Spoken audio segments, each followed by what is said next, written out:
इस इकोसिस्टम से हम लोग लड़ रहे हैं। बहुत स्ट्रांग है, बहुत पैसा है उनके पास, दुनिया भर का इकोसिस्टम है। कि अभी राहुल गांधी या Congress party out of power है, जब वो पावर में आएंगे तो आपकी जॉब पे कोई संकट नहीं आएगी। कोई तो मतलब मानसिक आपका दिवालियापन है कि एक व्यक्ति गैस का सिलेंडर रख रहा है। अगर इस बार मोदी को 300 सीटें मिल जाती तो ये लोग कपड़े फाड़ के सड़क पर नंगे नाच रहे होते। राम भक्त का जो गाना गाने आते थे उनको बंद कर दिया, आज खुलेआम लोग गा रहे हैं। तो क्या ये जो परिवर्तन हो रहा है इससे जलन है उनको? 1992 में कार सेवकों को गुंडा एलिमेंट कहा जाता था। राजीव गांधी कहते थे कि जातियों के नाम पर से बुद्धू लोग आ जाएंगे। काफी हद तक जैसे उन लोगों को जितनी भी अपोजिशन है सब वीडियो शेयर करते हैं। इनफैक्ट उनको कोर्ट से माफी मांगनी पड़ती है कि हमने वीडियो शेयर कर दिया उनका। लेकिन आज वही सपोर्ट जो है, जो उनको काउंटर कर रहे हैं, तो उनको वो सपोर्ट नहीं मिल पा रहा। जॉर्ज सोरोस बिल्कुल कमीना किस्म का आदमी, उसके जितनी गालियां दूं कम है। लेकिन मुझे लगता हमारे शंकराचार्य क्या अंबानी की शादी में पूड़ी खाने के लिए हैं क्या? कोई भी इकोसिस्टम विपक्ष में रहकर बनाना बड़ा मुश्किल होता है। जहां पर आंदोलन हो रहा है उनके टेंट सिटी के अंदर महिला का सामूहिक कार होता है। ये मोहम्मद सलीम उर्फ योगेंद्र यादव 10 दिन तक उसको पता था। सपोर्टर्स बोल रहे हैं कि बीजेपी आइडियोलॉजी यानी कि चुनावी लाभ के चलते आइडियोलॉजी से, विचारधारा से कॉम्प्रोमाइज कर रही है। अगर सरकार आपकी नहीं होगी तो आप आइडियोलॉजी क्या मंदिर में घंटा बजाते रहिए आइडियोलॉजी लेकर? पुण्य प्रसन्न वाजपेयी आएंगे, हाथ हिलाएंगे। अब सरकार गई, क्या ये सब क्या पैसे लेके नहीं कर रहे? क्या फ्री में कर रहे हैं क्या? मोदी को गाली देना अपने आप में एक बिजनेस है, धंधा है। अब उस आदमी को, वो जो पूर्व सांसद रहा है, उसको इतना नहीं पता कि हुआ है। भाई साहब, इनकी ताकत है इनकी बेशर्मी और इनकी गेंडे जैसी खाल। भैया, इनके जो फॉलोअर हैं वो कैसे जाहिल लोग हैं। इस देश का अगर सबसे बड़े गोदी पत्रकार कोई हैं तो वो। क्या आपको वाकई लगता है कि राहुल गांधी के पास गर्लफ्रेंड थी, उनके बच्चे भी हैं? अगर राहुल गांधी की इंग्लैंड में कोई कंपनी थी, अगर राहुल गांधी शादीशुदा हैं, तो भारत। अब राहुल गांधी से रिलेटेड ये तो एक चीज है ही, जवाहरलाल नेहरू जी है, उनके पिताजी मोतीलाल नेहरू जी, उनके पिताजी जो है गंगाधर, उन्हें लास्ट कोतवाल कहा जाता है। तो लास्ट कोतवाल जो है वो सैयद मुबारक खान। अब जब वो जाति बताएंगे तो फिर ये सारे इतिहास खुलेगा।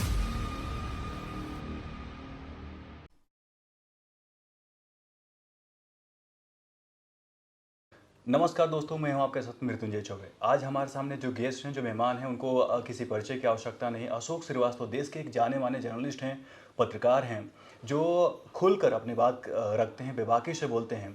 जो आम जनता का मुद्दा होता है उस पर बेखौफ से बेबाकी होकर बोलते हैं। आज हम इनसे बात करेंगे, इनसे बहुत सारे सवाल करेंगे। सर, सबसे पहले हमारे पॉडकास्ट में स्वागत है। नमस्ते सर, हम जानना चाहेंगे कि आपकी जो पॉपुलैरिटी है अब काफ़ी बढ़ रही है, बहुत सारे लोग देख रहे हैं आपको। जो लोग जानना चाहते हैं, जो लोग नए हैं, दयूत पे अभी तक नहीं जुड़े हैं, वो लोग जानना चाहते हैं कि आपका बचपन कैसा था। चूँकि आप बता चुके हैं जो आपका बचपन था। उस समय आप पढ़ने में अच्छे नहीं थे, आपको शू पॉलिशिंग का बहुत शौक था और आप खुद को बोलते हैं कि मैं बैक वेंचर था। तो वहाँ से लेकर जर्नलिज्म को प्रोफेशन चुनना, ये कैसे संभव हुआ? देखिए, पहली बात तो आपने कहा लोकप्रियता। मैं मालूम नहीं लोकप्रियता का पैमाना, नापने का पैमाना क्या है, लेकिन शायद लोगों का प्यार बहुत मिलता है, नफ़रत भी मिलती है। ऐसा ही सिर्फ प्यार नहीं मिलता, नफ़रत भी मिलती है, प्यार भी मिलता है। लेकिन वो मुझे लगता है जो प्यार मिलता है वो उन लोगों का प्यार है जो इस देश से प्यार करते हैं। क्योंकि बहुत सारे लोगों को लगता है कि जो जिस तकलीफ से वो गुजर रहे हैं, क्योंकि इस समय भारत में जिस तरह का एक नैरेटिव है, भारत में जिस तरह से भारत को तोड़ने की, भारत को कमज़ोर करने की, भारत को बांग्लादेश बनाने की, ये सब जो चीज़ें चल रही हैं, तो बहुत सारे लोग अपने आप को असहाय महसूस करते हैं। वो अंदर अंदर घुटते हैं कि यार क्या करें हम अपने देश के लिए। क्या, अब कोई व्यक्ति है जो 10 से 5 की नौकरी कर रहा है, अब उसको अपना घर चलाना है, लेकिन जब वो ये सब चीज़ें सुनता है उसका खून खौलता है, उसको लगता है मैं क्या करूँ। तो मुझे लगता है शायद मैं उनकी आवाज़ बन रहा हूँ, इस वजह से लोग प्यार करते हैं, इस वजह से लोग, जिसको आप लोकप्रियता कह रहे हैं। जहाँ तक आपने बचपन की बहुत सारी बातें मैंने आपके साथ पहले भी शेयर की थी। मैं बैक बेंचर था, मैं बहुत अच्छा नहीं था, पढ़ने में अच्छा नहीं था। मुझे भाषा के ऊपर तो मेरा ज्ञान था, भाषा मुझे मेरी अच्छी थी। इसके अलावा मुझे मैथ्स, साइंस जैसे चीज़ों से बड़ा डर लगता था तो मैथ्स में फ़ेल हो जाता था। ज़िंदगी में क्या बनूंगा कभी ऐसा सोचा नहीं था। जब छोटा था तो पायलट को देखकर बहुत वो होता था कि जब हाँ एक्साइटमेंट होता था, मुझे लगता था कि फाइटर प्लेन मुझे उड़ाना है। लेकिन जब उसके बाद पता चला उसके लिए तो मैथ्स आनी चाहिए, तो फिर मुझे लगा उसके लिए मैथ साइंस कौन पढ़ेगा, तो वो चीज़ें रह गई। चला गया। हाँ, वो ऑप्शन चला गया।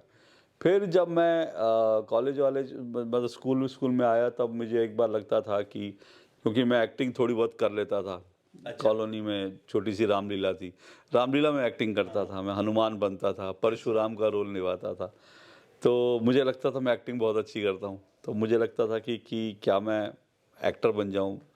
लेकिन वो विकल्प मैं नहीं कर सकता था, इसलिए क्योंकि मैं एक ऐसे परिवार से आता हूँ जहाँ मतलब बहुत स्ट्रगल थे। अगर मतलब एक्टर की ज़िंदगी में बड़े स्ट्रगल होते हैं, तो मुझे स्ट्रगल से दिक्कत नहीं थी। बॉम्बे जाता, स्ट्रगल करो, किस्मत होगी तो कुछ बन जाओगे, नहीं तो कोई बात नहीं। मुझे उस स्ट्रगल से भी दिक्कत नहीं थी। दिक्कत ये थी कि मेरे परिवार की जो सिचुएशन थी, उसके अनुसार मुझे जल्द से जल्द कमाने लायक बनना था। क्योंकि मैं नहीं चाहता था मेरे पिताजी के ऊपर मेरी बहनों का, परिवार का सारा बोझ रहे। तो मुझे अपने आप को जल्द से जल्द इस लायक बनाना था कि मैं पिताजी की जो जिम्मेदारियां उनको मैं बांट सकूं। तो इस सोच के साथ जब मैं सब चीज़ें देखता था, और फिर मैं स्पोर्ट्समैन भी बहुत अच्छा था, बहुत अच्छा खिलाड़ी था मैं। लेकिन हाँ, क्रिकेट खेलता था, जेवलिन थ्रो करता था। उस समय तो हिंदुस्तान में, आज लोग हिंदुस्तान में जेवलिन थ्रो, मैं उस समय करता था। कॉलेज में, स्कूल में जब था, जेवलिन थ्रो करता था, ये सब चीज़ें करता था। लेकिन जब कॉलेज में आया तो मेरा एक्सीडेंट हो गया। तो मेरा एक्सीडेंट हुआ, तो उसके बाद मैं मेरे पैर में, हाँ मेरा ड्राइविंग करते हुए एक्सीडेंट हुआ था, और वो मेरा हिप बोन फ्रैक्चर हुआ। मैं करीब 1.5 महीने हॉस्पिटल में रहा। तो अब उसके बाद आप स्पोर्ट्समैन तो उस तरह के, क्योंकि पैर उस तरह का रहा नहीं था, तो वो चीज़ें, वो भी ऑप्शन निकल गया। तो उसके बाद मुझे लगा कि मैं सिर्फ अब लगता है कि मैं अपनी भाषा और अपनी जो पॉलिटिकल और बाकी जो चीज़ें हैं उसके ज्ञान के आधार पर आगे बढ़ सकता हूँ। क्योंकि मैं बचपन नहीं कहना चाहिए, 10वीं 11वीं में था, एक छोटा सा अखबार हम कॉलोनी में निकालते थे। तो उस अखबार में मैं लिखता था। तो एक दिन मेरे फादर ने मुझे बोला कि तुम अच्छा लिखते हो, तुम जर्नलिस्ट बन सकते हो। तो वहाँ से मुझे लगा कि ठीक है, अगर मैं, क्योंकि उस समय टेलीविज़न नहीं होता था, टेलीविज़न तो बाद में आया, उस समय तो सिर्फ प्रिंट मीडिया था। तो मुझे अच्छा लिखना था, आता था, अच्छे से एक्सप्रेस करना आता था, भाषा का ज्ञान था। तो मुझे लगा कि हाँ, मैं ये काम कर सकता हूँ।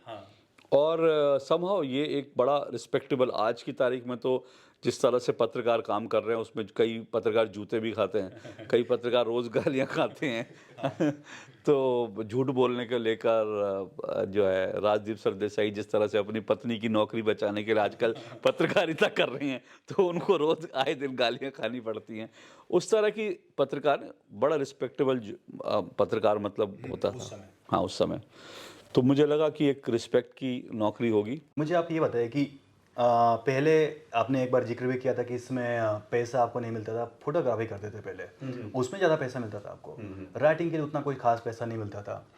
एक जगह आपने ये भी बताया कि एमए का परीक्षा छोड़कर आपने मध्य प्रदेश में इलेक्शंस को रहता था, आप गए थे वहाँ पर कवर करने के लिए, सिर्फ और सिर्फ जर्नलिज्म के लिए। जर्नलिज्म के लिए आपने एमए का परीक्षा छोड़ दिया, जर्नलिज्म में पैसा नहीं आता था, फिर भी आपने इसको चयन किया।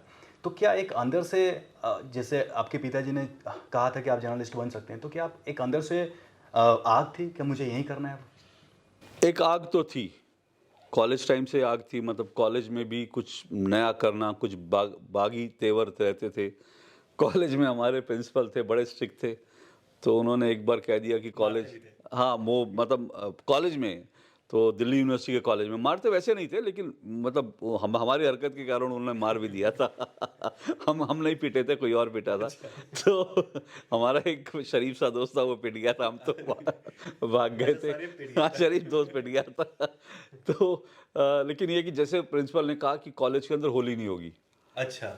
हमने कहा ये क्या बात हुई कॉलेज में, कॉलोनी हाँ कॉलोनियल कॉलेज। हमने कहा ये क्या बात हुई कॉलेज में, हम तो होली करेंगे।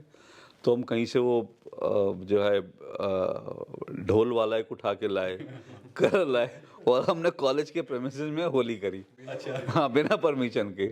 उसके बाद जब प्रिंसिपल और पूरी उनकी फौज आई, तो हम लोग भाग गए। एक शरीफ था वो लड़का, वो बेचारा खड़ा था, उसका कोई रोल नहीं था, वो पिट गया। वो देख रहा था, वो पिट गया, तो हम लोग तो भाग गए करके। फिर हमें प्रिंसिपल ने मना किया कि भाई हम लोगों का एक प्लान बना था कि पिकनिक पे जाना है सब लोगों का। प्रिंसिपल ने मना किया, लेकिन हमने कहा, प्रिंसिपल ने मना कर दिया, अब जाना ही जाना है। हम प्रिंसिपल की परमिशन के बिना गए।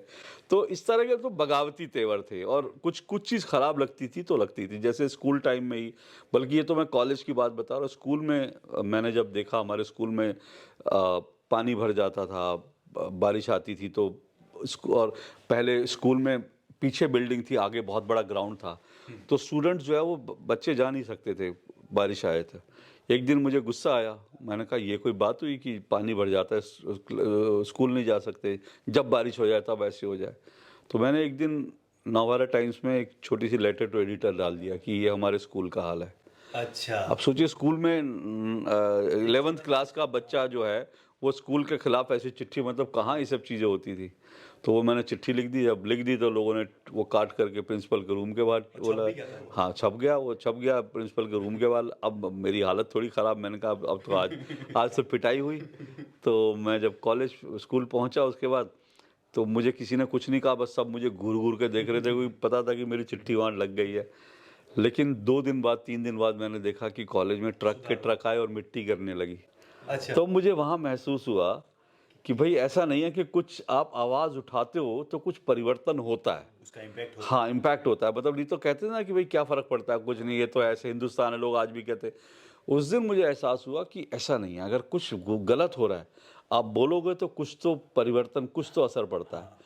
तो वहाँ से मुझे वो कहीं न कहीं एक अंदर वो मिला कि भाई जो गलत हो रहा है, उसके खिलाफ आवाज़ उठाओ, आवाज़ उठाओ। और वहीं से चीज़ें जो हैं शायद वो ट्रिगर कर गईं। वहाँ से। तो जैसे कोई भी अगर आपको सुनता है, देखता है, जो आपके फैंस हैं, फॉलोअर्स हैं, वो अगर आप 3 बार बोलेंगे फिर भी मानने को तैयार नहीं होंगे कि आप बैक बेंचर थे या आप इतने शरारती थे क्योंकि आप एक जो स्टूडियस स्टूडेंट होते हैं वो अलग कैटेगरी में आ चुके हैं, जैसे सुंदर पिचाई हो गए। नहीं, और जैसे आपने अभी बागी वाली इमेज आपकी बताई, और उसी के साथ साथ आपने अभी जो जर्नलिस्ट है, कुछ जर्नलिस्ट जिनको जूते भी पड़ते हैं उनका जिक्र किया, और उसी पर से आपने खान मार्केट गैंग ये शब्द जो है वो निकाला। तो जैसे खान मार्केट गैंग जो है वो आज के टाइम पर तो बहुत क्लेम करते हैं कि जैसे उनका जो नैरेटिव है वो काफ़ी सही है, मतलब फैक्चुअल चीज़ें वही आज लोगों के सामने ला रहे हैं। उसमें अगर हम रवीश कुमार जी की बात करें तो उनको तो मतलब एक लेबल दिया हुआ है कि उनके जितना जो फैक्चुअल चीज़ें हैं वो कोई नहीं बताता है। तो उनके नैरेटिव के बारे में आपको क्या कहना है? ये लेवल कौन देता है, ये एक इम्पॉर्टेंट बात ये है, लेवल किसने दिया। देखिए, ये बात ठीक है, उनके पीछे एक बहुत बड़ा इकोसिस्टम है, बहुत बड़ा इकोसिस्टम है। जिस इकोसिस्टम से हम लोग लड़ रहे हैं बहुत स्ट्रांग है, बहुत पैसा है उनके पास, दुनिया भर का इकोसिस्टम है। अब आप देखिए ना कि ये किस तरह से करते हैं। बांग्लादेश के अंदर बाढ़ आई, CNN वहाँ पहुँच गई रिपोर्ट करने, और CNN का रिपोर्टर वहाँ, और CNN लोग सोचते हैं बहुत बड़ी, CNN वहाँ जाकर कह रहा है कि भारत ने पानी छोड़ा। अब ये फैक्चुअली रॉन्ग है, लेकिन चल रहा है, ठीक है। अब रवीश कुमार जब आप कह रहे हैं, तो अब आप सोचिए उस आदमी का, मतलब वो बहुत बड़ा पत्रकार दुनिया के लिए, लेकिन मैं सोचता हूँ कि बांग्लादेश में जब तख्ता पलट हुआ और जब वहाँ पर वो जो लुम्पिन एलिमेंट थे, जब वो राष्ट्रपति के घर में घुस गए, वहाँ के प्रधानमंत्री के घर में घुस गए, उनके जब कपड़े निकाल करके उनके अंडरगारमेंट जब वो लहरा रहे थे, रवीश कुमार उसको कह रहा था कि ये एम्पावरमेंट का प्रतीक है, स्टूडेंट्स के एम्पावरमेंट। तो आप अगर इसको एम्पावरमेंट कह रहे हैं तो कल आप तो फिर ये भी कह सकते हो कि ये जो बलात्कारी है बंगाल का, ये भी एम्पावरमेंट का प्रतीक है। कि इसमें देखो, एक डॉक्टर का, एक जो है हॉस्पिटल का एक क्लर्क टाइप आदमी जो है, एक डॉक्टर का रेप करते, उसका मतलब एम्पावर हो गया उस डॉक्टर से ऊपर। मतलब ये कहाँ से सोच आती है? तो मुझे इस सोच पे कई बार हैरानी होती है। अब आप देखिए, जो कोलकाता रेप पर एक वीडियो आपको रवीश कुमार का नहीं दिखता है, बंगाल में जो होता है उसके ऊपर एक नहीं दिखता है, बंगाल में जो कुछ गलत हो रहा है उसको लेकर एक वीडियो नहीं आता। तो फिर मुझे लगता है कि ये लोग क्या, लेकिन ये लोग कठपुतली हैं बेसिकली। चाहे वो ध्रुव राठी हों या फिर ये हों, ये लोग अपने उससे नहीं करते, इनको कहीं ना कहीं से फीडबैक मिलती है। अब वो आप जॉर्ज सोरस और पूरी बंडली कह सकते हैं, और भी कई लोग हैं, यूएस का पूरा जो है डीप स्टेट है, ये लोग उनकी कठपुतली हैं। तो ये लोग उनके इकोसिस्टम पे काम करते हैं और वो बड़ा मजबूत इकोसिस्टम है। और ये क्योंकि मजबूत इकोसिस्टम है इसलिए हमें लगता है कि ये जो कुछ कह रहे हैं सही कह रहे हैं। लेकिन मुझे लगता है कि ज़रूरत इस बात की है, इनको फैक्चुअली हम चेक करते रहें, फैक्चुअली हम देखें। अब देखिए अभी ट्रेन एक्सीडेंट हो रहे हैं हिंदुस्तान में, और अब हाँ अचानक बढ़े हैं। अब देखिए कि अभी सामने आया कि कल वो एक गौरी करके एक आतंकवादी है, उसका सारी चीज़ें सामने आ गई कि उसने कहा कि भाई पेट्रोल जितनी पाइपलाइंस हैं भारत में, रेलवे हैं, इंफ्रास्ट्रक्चर, इनको निशाना बनाना है, हिंदू नेताओं को निशाना बनाना है। ये उनका पूरा वो है। अब इसी में जो पिछले कुछ दिनों में जो आपको ट्रेन की पटरी पर जो कोई उस्मान, कोई सलीम, ये सब जो रख रहे थे, कोई ये गैस का सिलेंडर रख रहा, कोई ये रख रहा था। अब ये सब क्यों रख रहे थे आप समझ सकते हैं। ये उनके इकोसिस्टम है, ये उनके स्लीपर सेल हैं, ये सब चीज़ें इसलिए कर रहे थे। तो ये तो समझ में आता है। अब मोहम्मद जुबैर एक जब वो सिलेंडर, आप सोचिए कि आप कोई तो मतलब मानसिक आपका दिवालियापन है कि एक व्यक्ति गैस का सिलेंडर रख रहा है, उसकी तुलना वो एक यूट्यूबर, हाँ उसकी तुलना वो एक ऐसे यूट्यूबर से कर रहा है जो ट्रेन की पटरी पर 1 रुपए का सिक्का रख रहा है। अब आप सोचिए ये कहाँ से आता है, ये सोच कहाँ से आती है। ये सोच आती है हर आतंकवादी को, हर जिहादी को बचाना है, और उसको बचाने के लिए कितनी बेशर्मी से आपको जाना पड़े। अब ये बेशर्मी 1 रुपए का सिक्का, अरे बचपन में हम भी रखते थे 1 रुपए का सिक्का यार, हमें ट्रेन को 1 रुपए का सिक्का रखने से नहीं गिर रही है ना। लेकिन गैस का सिलेंडर आप रखोगे यार ट्रेन की पटरी पर, साइकिल रख दोगे, ब्लॉक रख दोगे, तो उसकी 1 रुपए के सिक्के। तो ये सारे के सारे जो है ना, सच बोलूं तो पगला चुके हैं। एक तो ये कि इनका इकोसिस्टम है जो आप कह रहे हैं, दूसरी चीज जो मुझे लगता है ये मोदी ने इनको पागल बना दिया है। मतलब तीसरी बार मोदी का आना, मतलब अब अगर इस बार, हाँ अगर इस बार मोदी को 300 सीटें मिल जाती तो ये लोग कपड़े फाड़ के सड़क पर नंगे नाच रहे होते। ये सच बात है। कांग्रेस ने, समाजवादी पार्टी ने, आरजेडी ने तो इन्होंने कह दिया था कि अगर ये रिजल्ट अगर इस बार गड़बड़ हुए तो फिर हम नहीं कह सकते पब्लिक, वो तो उन्होंने एक तरह के कह दिया था। तो वो लोग जो करते करते अब उनको सीटें मिल गई, थोड़ी थोड़ी सीटें मिल गई, 99 किसी को 37, इसलिए उनको लग रहा है कि चलो अगली बार के लोग उम्मीद जाएंगे, वो चुप। लेकिन ये लोग जो हैं जुबैर टाइप लोग, ये कपड़े फाड़ के नंगे नाच रहे होते अगर 300 सीटें मिल जाती, ये पागल हो जाते। क्योंकि ये इनके मन में मोदी को लेकर, और क्योंकि मोदी ने एक नेशनलिस्ट फ्लेवर जो है वो जगा दिया है, हिंदुत्व का एक फ्लेवर जो है देश में आ गया है, तो ये चीज़ें इनको स्वीकार नहीं है, इसलिए लोग पागल हो गए, इसलिए ये सब चीज़ें करते हैं। कुछ समय पहले तक डीडी न्यूज़ की बात है, जो राम भक्त का जो गाना गाने आते थे उनको बंद कर दिया जाता, बोला जाता कि आप ऐसा गाना नहीं गा सकते, जो हाँ वो मालिनी अवस्थी जी का है। जी जी जी जी। आज खुलेआम लोग गा रहे हैं, आज लोगों के मोबाइल में रिंगटोन बज रहा है। तो क्या ये जो परिवर्तन हो रहा है इससे जलन है उनको? हाँ इससे जलन, जाहिर सी बात है। कहाँ भारत में राम का नाम लेना एक तरह का अपराध था। हाँ वो भी कलावा भी है। राम का नाम लेना भारत में जो है, मतलब भारत में हिंदुत्व का कोई भी, अब वो सब छोड़ दो। मैं तो ये भी कहता हूँ, आप तिलक लगाना, भारत में तिलक लगा लो तो लोग कैसे देखते थे। एक दौर था। आज तो लोग तिलक लगाते हैं, मंदिर जाना। मतलब मैं खुद उस मानसिकता से निकला हुआ हूँ जहाँ पे मंदिर जाने को बैकवर्ड हो। मुझे खुद मंदिर जाना मतलब मुझे पसंद है। आज भी मैं उस तरफ से नहीं जाता, लेकिन मेरी श्रद्धा पूरी है। कहा भी था कि पहले जो एटमॉस्फेयर था इंडिया के अंदर, जो एनवायरनमेंट था, उसका इम्पैक्ट आपके ऊपर ही पड़ा था। आपने कहा था कि मैं उस समय भगवान को नहीं मानता था। हाँ मुझे लगता था कि मतलब भगवान को मैं ऐसा, मुझे लगता है एक शक्ति है। मतलब मैं भगवान को ऐसा नहीं कि मानता नहीं, लेकिन उसका दूसरे रीज़न भी हो सकता है, क्योंकि मेरा परिवार जो है वो आर्य समाजी परिवार थे, मेरे फादर आर्य समाजी, उसका वो सारे रीज़न हो सकता है। लेकिन मुझे लगता था कि भगवान क्या मतलब पूजा करना, ये सब चीज़ें मुझे खुद लगता था कि ये बड़ी बैकवर्ड चीज़ें हैं। मतलब जो फॉरवर्ड लुकिंग है वो मंदिर नहीं जाए, ये सब चीज़ें ढकोसलेबाजी होती हैं। हाँ ये मुझे लगता था। लेकिन आज चीज़ें बदली, लोगों को एहसास हुआ, महसूस हुआ हमारी संस्कृति, हमारे संस्कारों का। तो ये लोग इस बात से परेशान है कि भारत में जो है राम लोग कर रहे हैं। पहले गांव में लोग राम करते थे, वो अलग बात है। लेकिन इन्होंने 1992 में, आप आ जाइए 1992 में कार सेवकों को गुंडा एलिमेंट कहा जाता था। कार से को 1992 में जब पूरा आंदोलन चल रहा था उस वक्त मैं रिपोर्टिंग करता था, उस वक्त कहा जाता था गुंडे लोग हैं अच्छा जो कार सेवा करने जाते थे, जो लोग कहते थे कि वहाँ पर मंदिर चाहिए। जो मंदिर की बात करे वो माना जाता था कि वो कम्युनल है, मंदिर की बात करना। तो वो पूरा माहौल इस तरह से बना हुआ था। तो उसके कारण जो है ये लोग इन लोगों को इसी तरह का भारत चाहिए था जहाँ पर भारत माता की जय, अगेन मैं अरफा को कोट कर रहा हूँ, मैं किसी और को नहीं, अरफा खानम शेरवानी, उनका अभी ट्वीट भी है उन पिछले दिनों का। उन्होंने कहा भारत माता की जय एक कम्युनल नारा है और ला इलाही इल्लल्लाह को उन्होंने कहा ये समग्रता का नारा है। तो ये इसी सोच पे ये लोग चल रहे थे, यही इनकी सोच थी, यही इनके लिए भारत का कॉन्सेप्ट था, जहाँ पे ला इलाहा इल्लल्लाह बोलो, जहाँ पर ईद के लिए जो है वो जो है टोपी पहन के इफ्तार होंगी, लेकिन होली नहीं मनानी है, दिवाली नहीं मनानी है, दिवाली का विश नहीं करना है, होली का विश नहीं करना है, तिलक नहीं लगाना है, मंदिर नहीं जाना। तो इनके लिए भारत का कॉन्सेप्ट ये था, वो कॉन्सेप्ट बदल गया है, इसलिए ये लोग परेशान हैं। आप ये बताइए फिर मयूर भाई लेंगे। मुझे आप ये बताइए कि जो आप गए थे अयोध्या, उस समय आपने एक वीडियो बनाया था, वायरल भी किया था, आप अंदर से बोल रहे थे, बहुत लोगों ने सुना, बहुत आपने भी कहा कि बहुत लोग रोने लग गए थे। तो उस समय जो हम सोचते थे कि राम का नाम ही लेना बैकवर्ड है और थोड़ा सा फॉरवर्ड नहीं है, थोड़ा सा मॉडर्न नहीं है, और अब जब लोग वहाँ पे जा रहे हैं खुद फीलिंग कर रहे हैं कि हाँ वहाँ पे कोई ना कोई शक्ति है, बहुत ज़्यादा चेंजेस हुए हैं।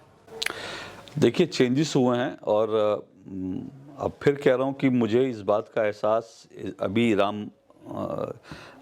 अभी जाकर हुआ।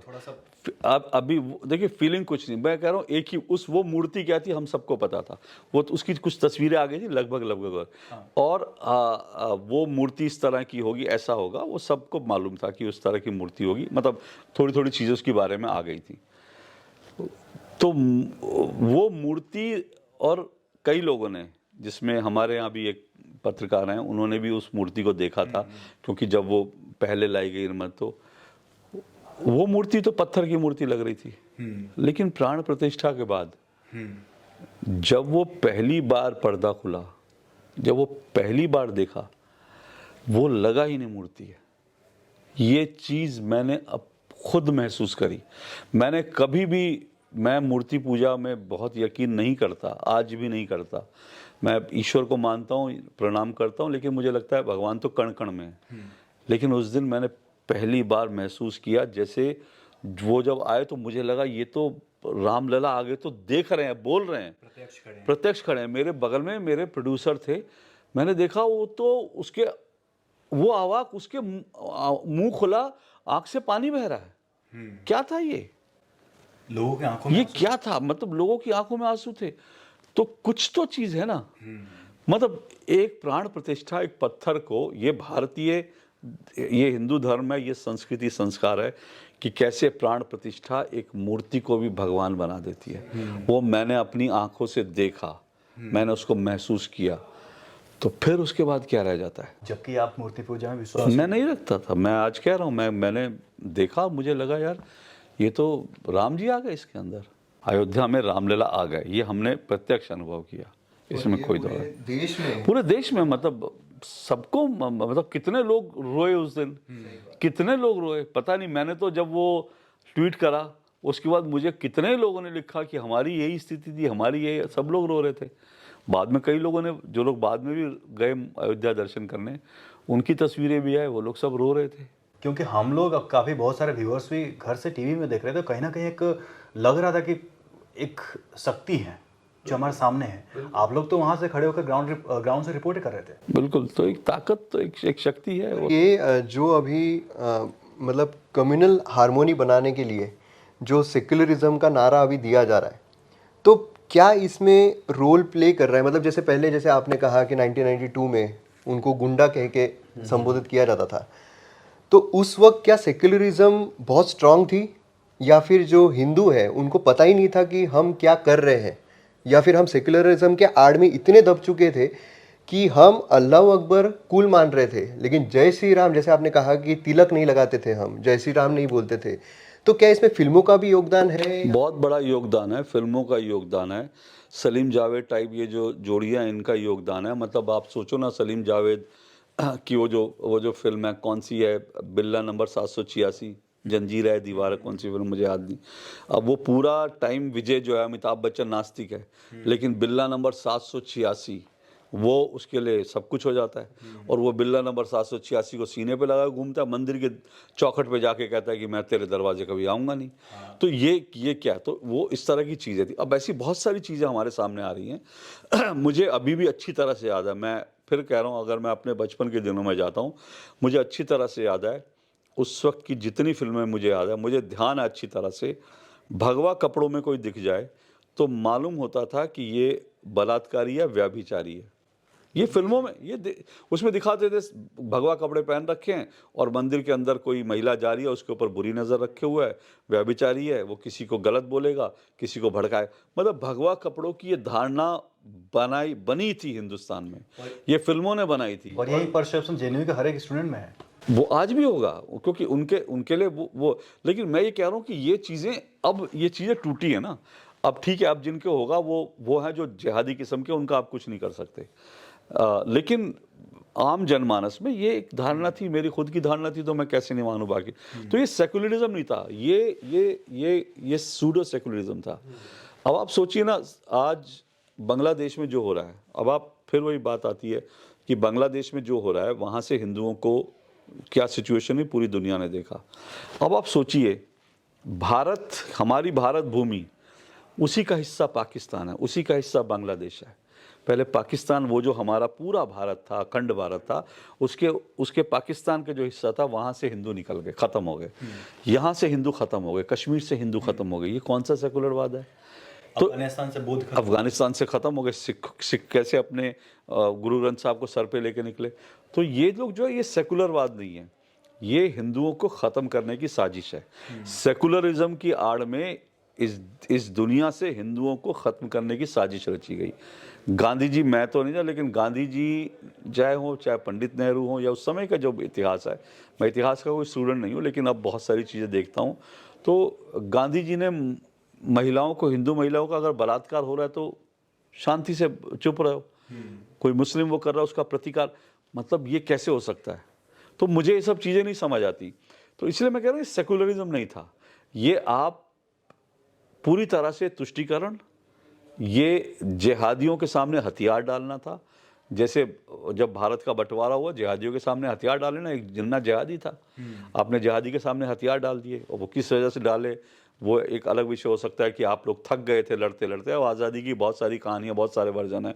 एक वर्जन ये भी है कि लड़ते लड़ते थक गए थे। दूसरा ये था कि नेहरू जी और बाकी लोगों को लगता था कि जल्दी से कुछ हो जाए, अब बंटवारा हो जाए भले ही देश का, लेकिन हम कुछ बन जाएं तो अपना हमारी ज़िंदगी सेटल हो जाए, क्योंकि अब बुढ़े हो रहे थे सब लोग। ये सारे वर्जन हैं।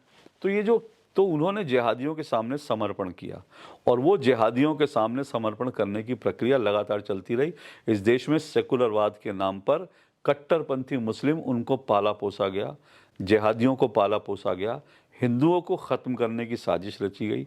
हिंदू ख़त्म हो रहे थे, वो तो ईश्वर की कृपा है कि भगवान का आशीर्वाद है, या फिर वक्त बदलता है। भारत में एक बार फिर से लोग अपने धर्म को लेकर, अपनी संस्कृति संस्कार को लेकर जागरूक हो रहे हैं, हिंदुत्व को लेकर जागरूक हो रहे हैं, तो वो लोग अब प्रतिकार करने लगे। तो इसलिए हम लोग सुरक्षित अब हैं, लेकिन अभी भी पूरी तरह से सुरक्षित तो मैं नहीं मानता, क्योंकि खतरा तो चारों तरफ से है। लेकिन आप ये मानते हैं कि जो पहले की परिस्थिति थी और आज की सुधार हो रहे हैं? किस सेंस में? जैसे पहले आपने माना कि पहले हम लोग भगवा कलर का कोई पेन करा, उस सेंस में सुधार हो रहे हैं, चीज़ें बदल रही है, इसमें कोई दो राय नहीं। लेकिन अब देखिए, 90 के दशक से लेकर 2014 तक एक मूवमेंट चलाती है बीजेपी, संघ, आरएसएस, विश्व हिंदू परिषद। और वह अच्छी तरह से मैं जानता हूँ, वो पूरा मूवमेंट जो है वो राम मंदिर के लिए था, लेकिन साथ साथ उसके पीछे एक और सोच थी कि हिंदू संगठित हों। राम मंदिर को आज़ाद कराने के लिए, राम मंदिर को मुक्ति के लिए हिंदू संगठित हो। हिंदू संगठित हुआ, लेकिन ये 2019 तक की कहानी है ना। 19 के बाद क्या हुआ? 19 के बाद मॉडस ऑपरेंडी चेंज होगी, जो भारत को तोड़ना चाहते हैं अब वो जाति के नाम पर तोड़ रहे हैं। अब राहुल गांधी जो कर रहे हैं, पहले भी था मंडल कमेटी। पहले भी था, लेकिन पहले क्या था, वो पहले भी तोड़ा।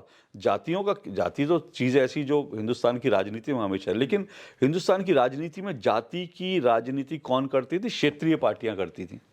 ठीक है, बड़ी पार्टियां क्या करती थी? बड़ी पार्टियां एक अम्ब्रेला बनाती थी जिसमें कई जातियां, और मुस्लिम ले लो, वो अपना अम्ब्रेला बनाती थी। वो इस तरह से ये नहीं सोचती, वो अपना अम्ब्रेला बनाने का सोचती थी। वो ये नहीं सोचती थी कि हिंदुओं को बांटना है, ऐसा नहीं सोचती थी।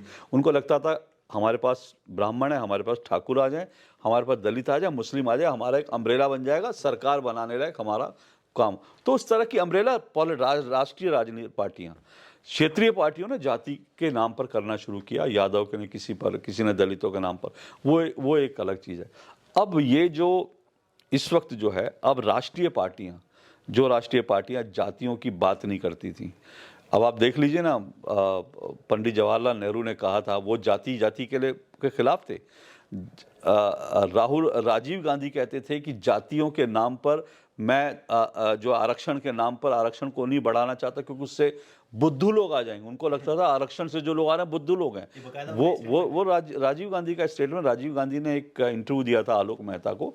अभी आलोक मेहता जी ने थोड़े दिन पहले ट्वीट किया, जिसमें राजीव गांधी ने कहा था कि मैं आरक्षण को नहीं बढ़ाना चाहता, क्योंकि आरक्षण से बुद्धू लोग सिस्टम में आ जाते हैं। ठीक है, तो राजीव गांधी कहते थे आरक्षण से बुद्धू लोग आते हैं, इसलिए वो जातिवाद को नहीं। इंदिरा गांधी कहती थी जात पे ना पात पे, मोहर लगेगी हाथ पे। और उनका ये राहुल गांधी हैं, वो कहता है जाति की गिनती हो, अपनी जाति बताओ। पत्रकारों से पूछते हैं तुम अपनी जाति बताओ। नैरेटिव अभी ये बिल्डअप कर रहे हैं क्योंकि इनका नैरेटिव बहुत स्ट्रांगली जा रहा है। और इलेक्शन के बाद से हमने देखा है कि वार किया गया था हिंदुओं पे सीधे तरीके से कि तुमको गर्व नहीं होना चाहिए खुद पे, तुम विक्टिमाइज फील नहीं कर सकते हो क्योंकि तुम मेजोरिटी में हो। तो मतलब ऐसा है कि मेजोरिटी में जो है उन पे कभी अत्याचार हो ही नहीं सकता है। तो ऐसा अगर होता तो ब्रिटिशर्स तो काफी कम थे, तो इंडियंस पे कैसे वो रूल कर सकते थे। और उसके बाद जो सेक्युलरिज्म की वेव अभी लाने की कोशिश की जा रही है नैरेटिव के थ्रू, कि तुम अगर हिंदू होने पर गर्व महसूस कर रहे हो, मतलब तुम एकदम बैकवर्ड हो गए हो, मतलब तुमको है ही नहीं, ह्यूमैनिटी नहीं है, मतलब ह्यूमैनिटी के लेवल पे वो रखा जा रहा है। और ये नैरेटिव बिल्डअप करने में क्या वो सक्सेसफुल हुए हैं अभी? क्योंकि अभी देखा जाए तो जो उनकी रीच बढ़ रही है, जिस तरीके से फेक नैरेटिव की बोलिए जो भी है, रीच काफी ज्यादा उनकी बढ़ रही है हर तरफ से। छोटे कोई इन्फ्लुएंसर्स हो तो बड़े बड़े नेता हो, तो वो ये सब कुछ नैरेटिव जो है स्प्रेड कर रहे हैं। तो क्या वो उसमें सक्सेसफुल हुए? कुछ हद तक तो सक्सेसफुल हुए हैं। अगर समाजवादी पार्टी 37 सीटों पर पहुंच जाती है, आज समाजवादी पार्टी भारत की तीसरी सबसे बड़ी पार्टी है अगर आप संख्या के हिसाब से, सीटों की, लोकसभा सीटों। आप सोचिए सिर्फ एक राज्य की पार्टी है, लेकिन तीसरी सबसे बड़ी पार्टी है। कांग्रेस 99 पर पहुंच गई। हालांकि मैं ये मानता हूं इसमें बीजेपी की भी गलतियां हैं। ऐसा नहीं है कि बीजेपी ने गलतियां नहीं की, बीजेपी ने बहुत गलतियां की। बीजेपी ने टिकट बांटे जिस तरह से, बीजेपी जिस तरह से अति आत्मविश्वास में रही, जिस तरह से जेपी नड्डा का बयान आया कि हमें संघ की ज़रूरत नहीं है ना, तो ये बीजेपी की भी बहुत सारी गलतियां रही। लेकिन अल्टीमेटली ये लोग कामयाब रहे। तो इसका मतलब ये है कि नैरेटिव कहीं ना कहीं मजबूत हुआ है, ये स्ट्रांग हुए हैं, इसमें कोई दो राय नहीं है, मजबूत हुए हैं। अब यहाँ से एक नई चुनौती हमारे सामने, हिंदुस्तान के सामने शुरू हो गई है। अब इस नई चुनौती से कैसे लड़ना है ये हमको तय करना है। इस नई चुनौती का सामना हम कैसे करेंगे ये हम सबको तय करना है, नहीं तो खतरा बड़ा है। नहीं, और जैसे बहुत सारे जो इन्फ्लुएंसर्स हैं आज वो कोशिश कर रहे हैं कि जो नैरेटिव है, जो उनका फेक नैरेटिव है, उसको काउंटर किया जाए, और काफ़ी लॉजिकल तरीके से हो रहा है। लेकिन काफ़ी हद तक जैसे उन लोगों को, जो कांग्रेस है, जो अपोजिशन है, जितनी भी अपोजिशन है, सब वीडियो शेयर करते हैं। इनफैक्ट उनको कोर्ट से माफ़ी मांगनी पड़ती है कि हमने वीडियो शेयर कर दिया उनका। लेकिन आज वही सपोर्ट जो है, जो उनको काउंटर कर रहे हैं, जो देश की एक्चुअल में उनको देश का डिफेंड करना है, तो उनको वो सपोर्ट नहीं मिल पा रहा है। वो सपोर्ट सिस्टम नहीं है। मैं हमेशा कहता हूँ कि जिसको आप राइट विंग कहते हैं, दुनिया राइट विंग कहती है, या जो भी नेशनलिस्ट कह लीजिए, राइट विंग कह लीजिए, उनकी सबसे बड़ी कमज़ोरी है उनका कोई इकोसिस्टम नहीं है। यूनाइटेड नहीं है। हाँ, बिल्कुल यूनाइटेड नहीं है। वो लोग एक दूसरे के लिए खड़े नहीं होते। मुझे इस बात का मतलब, अब मान लीजिए एक उदाहरण दे रहा हूँ, अब ये तो वक्त बताएगा कौन कितना नेशनलिस्ट है और कौन कितना, क्योंकि अभी तो सरकारें हैं तो बहुत सारे लोग आपको दिखते हैं। लेकिन एक उदाहरण के तौर पर मैं कह रहा हूँ कि जब अर्णब गोस्वामी की गिरफ्तारी हुई तब सुधीर चौधरी क्यों चुप थे? और जब सुधीर चौधरी के खिलाफ FIR हुई देश भर में तो अर्णब गोस्वामी चुप क्यों थे? जब रिपब्लिक पर अटैक होता है भी आपने बोला था। एग्जैक्टली जब रिपब्लिक पर अटैक होगा तब जो है आज तक वाले खुश चुप बैठेंगे या एंजॉय करेंगे। जब आज तक पर कुछ किसी पत्रकार पर होगा तो रिपब्लिक चुप बैठेगा। ये ऐसे इकोसिस्टम नहीं बनता। आपने देखिए, वायर का पत्रकार अगर होगा, उसके खिलाफ कुछ हो जाए तो वायर के कॉम्पिटिटर कौन है, प्रिंट हो सकता है, बाकी हो सकता है, क्विंट हो, इनको कोई फर्क नहीं पड़ता। ये नहीं देखते कि हमारा कॉम्पिटिटर है, वो उसके लिए मिल के खड़े हो जाते हैं। क्योंकि यहाँ देखा जाता है यहाँ पर क्या होता है, यहाँ पर राइवलरी खड़ी हो जाती है। यहाँ पे देखते हैं अरे नहीं, उसके लिए क्यों बोलना। अगर रिपब्लिक का पत्रकार पकड़ा जा रहा है तो भाई आप क्यों नहीं बोल रहे। कल को नहीं, उनको पता नहीं क्या कल को आपको लगता है कि आपके ऊपर नहीं हो सकता, आपके ऊपर भी होगा। तो ये दिक्कत है राइट विंग के लोगों में। जो नेशनलिस्ट लोग हैं वो एक दूसरे के लिए खड़ा नहीं होते। और हमारे पास कोई जॉर्ज सोरस नहीं है कि जो सबको फंड कर सके, जोड़ सके। जॉर्ज सोरस बिल्कुल कमीना किस्म का आदमी है, उसके जितनी गालियां दूं कम है। लेकिन मुझे लगता है कि हमारे पास एक जॉर्ज सोरस क्यों नहीं है। एक जॉर्ज सोरस होता अपनी तिजोरी खोल देता, एक जॉर्ज सोरस होता सबको एकजुट करने के लिए कर देता, तो शायद हमारा भी इकोसिस्टम स्ट्रांग हो जाता। लेकिन हमारा कोई जॉर्ज सोरस नहीं है, हमारा कोई नहीं है। लेकिन जो लोग जुड़े हैं वो कॉज से जुड़ जाते हैं, सिर्फ इतना ही होता है।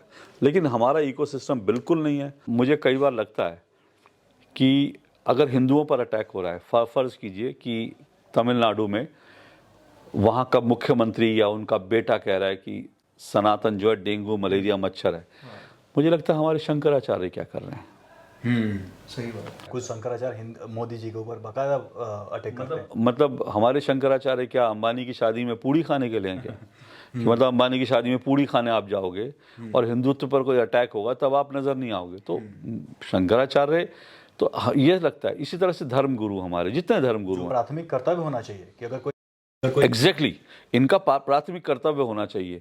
क्या आप सोचिए ना कि मतलब हालांकि कुछ जो कथाकार हैं, जो धर्म गुरु हैं, उनको मैंने देखा वो अपनी कथाओं में बोलते हैं, बागेश्वर बाबा बोलते हैं, वो बाकी लोग भी ऐसा बोलते हैं।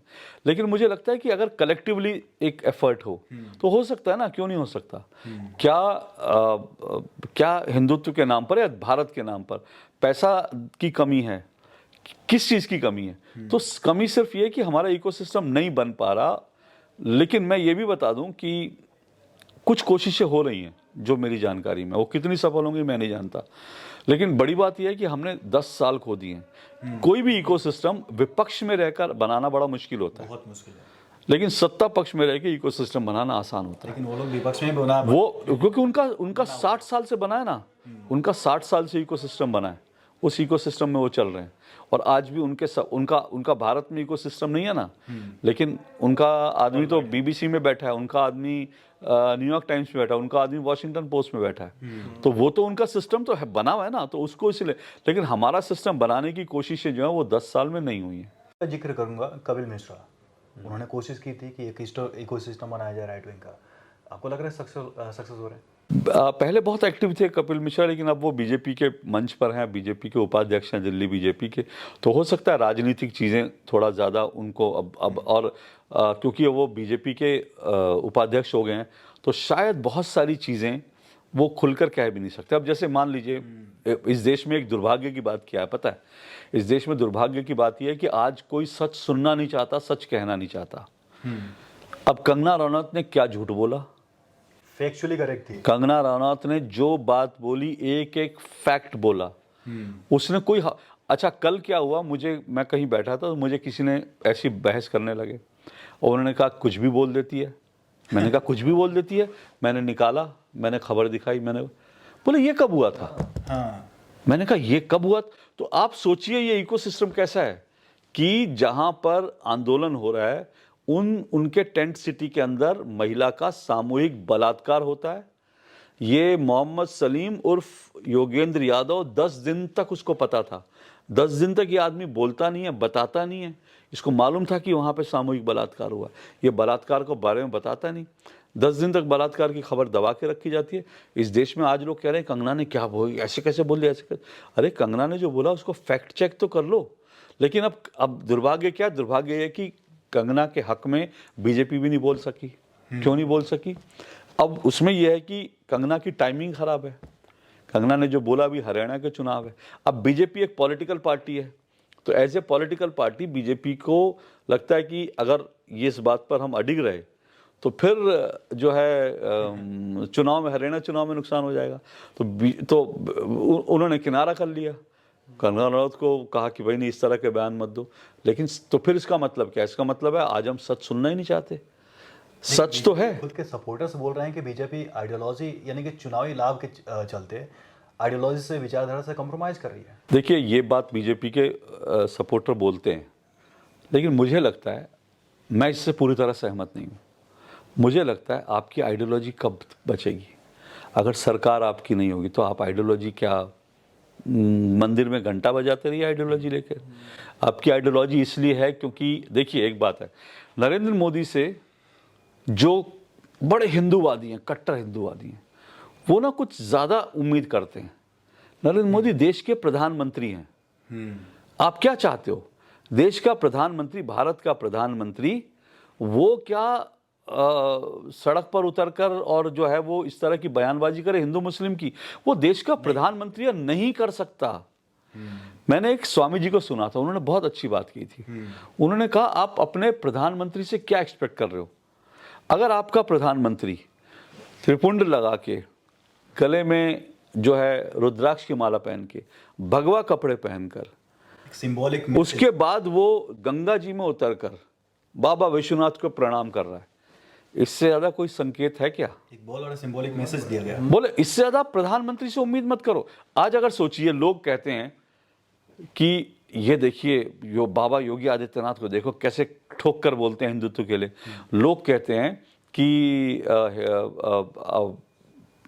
हेमंत विश्व शर्मा कैसे ठोक के बोलते हैं, लेकिन आप भूल जाते हैं हेमंत विश्व शर्मा, योगी आदित्यनाथ, वो नरेंद्र मोदी के डिप्टी हैं। अगर नरेंद्र मोदी कंगना को, बीजेपी अगर कंगना को कह सकती है बयान मत दो, तो वो हेमंत विश्व शर्मा को भी कहा जा सकता है कि ये मत करो। योगी आदित्यनाथ को भी कहा जा सकता है कि भैया ये जिहादियों को इस तरह से उनके बुलडोजर मत चलाओ। लेकिन इनको कहीं ना कहीं से इनको ये सब चीजें कर पा रहे हैं ना। तो आप ये सोचो, अब मुझे इतना खराब लगता है, मैं ऐसे बहुत सारे लोगों को निजी तौर पर जानता हूं जो बड़े कट्टर हिंदूवादी हैं और उनको लगता है कि नहीं मोदी, हाँ अजीत भारती का जिक्र नहीं, अजीत भारती से भी पुराने, मेरे कुछ पुराने पत्रकार दोस्त हैं, मैं नाम नहीं लेता उनका किसी का, कुछ मेरे निजी तौर पर भी मैं उनको अच्छी तरह से जानता हूँ, कट्टरवादी। उनको लगता है नरेंद्र मोदी ने ये कर दिया, वो कर दिया, नरेंद्र मोदी ने जहा दिया। भाई वो प्रधानमंत्री हैं, ठीक है ना, और वो भी एक ऐसे इकोसिस्टम से। आप सोचिए ना, नरेंद्र मोदी किस किन से लड़ रहे हैं आज? पूरी अमेरिकी डीप स्टेट से लड़ रहे हैं। एक तरफ पाकिस्तान है, एक तरफ चाइना है। भारत को खत्म करने के लिए लोग बैठे हैं। मुझे भी कई बार लगता है, मैं भी कई बार सोच रहा था कि नरेंद्र मोदी ने गलत किया, अमित शाह ने गलत किया। ये जो किसान आंदोलन के लिए बैठे थे, इनको उठाकर फेंक देना चाहिए था। ये लगता है कि भाई ये तो बदमाशी कर रहे थे। लेकिन आप सोचिए कि अगर नरेंद्र मोदी ने इनको एक ब्रीदिंग स्पेस दी, उससे थोड़ा नुकसान हुआ, काफ़ी नुकसान हुआ, बहुत कुछ नुकसान हुआ। लेकिन उसके कारण क्या हुआ? उसके कारण भारत बांग्लादेश नहीं बन पाया। सही बात है। हम लोग बहुत सारे लोग ताली बजा रहे थे और बहुत सारे लोग खुश हो रहे थे जब शेख हसीना वहाँ पे जो आंदोलनकारी थे उनसे कड़ाई से निपट रही थी। मैंने एक वीडियो देखा था जिसमें आर्मी की वो आती है और आर्मी के ऊपर पत्थर मारा था, पुलिस वाला निकलता, ठाए गोली मारा, लाश को उठा के फेंका, खत्म। लोगों ने कहा हाँ ऐसे निपटना चाहिए। लेकिन ऐसे निपटने का अंजाम क्या हुआ? वो लोग मौका मिल जाता है। डीप स्टेट को मौका मिला, जिहादियों को ये प्रचार करने का मौका मिला कि देखो ये तो निर्दोष लोगों को मार रहे हैं, और लोगों को एक तरह का दिखाने का मौका मिला कि ये, और अल्टीमेटली जो सेना के अंदर भी उनके सपोर्टर थे या सेना के अंदर जो जिहादी थे, उन्होंने शेख हसीना को कहा हमने हथियार नहीं उठाएंगे। तो बांग्लादेश रातों रात थोड़ी बनता है।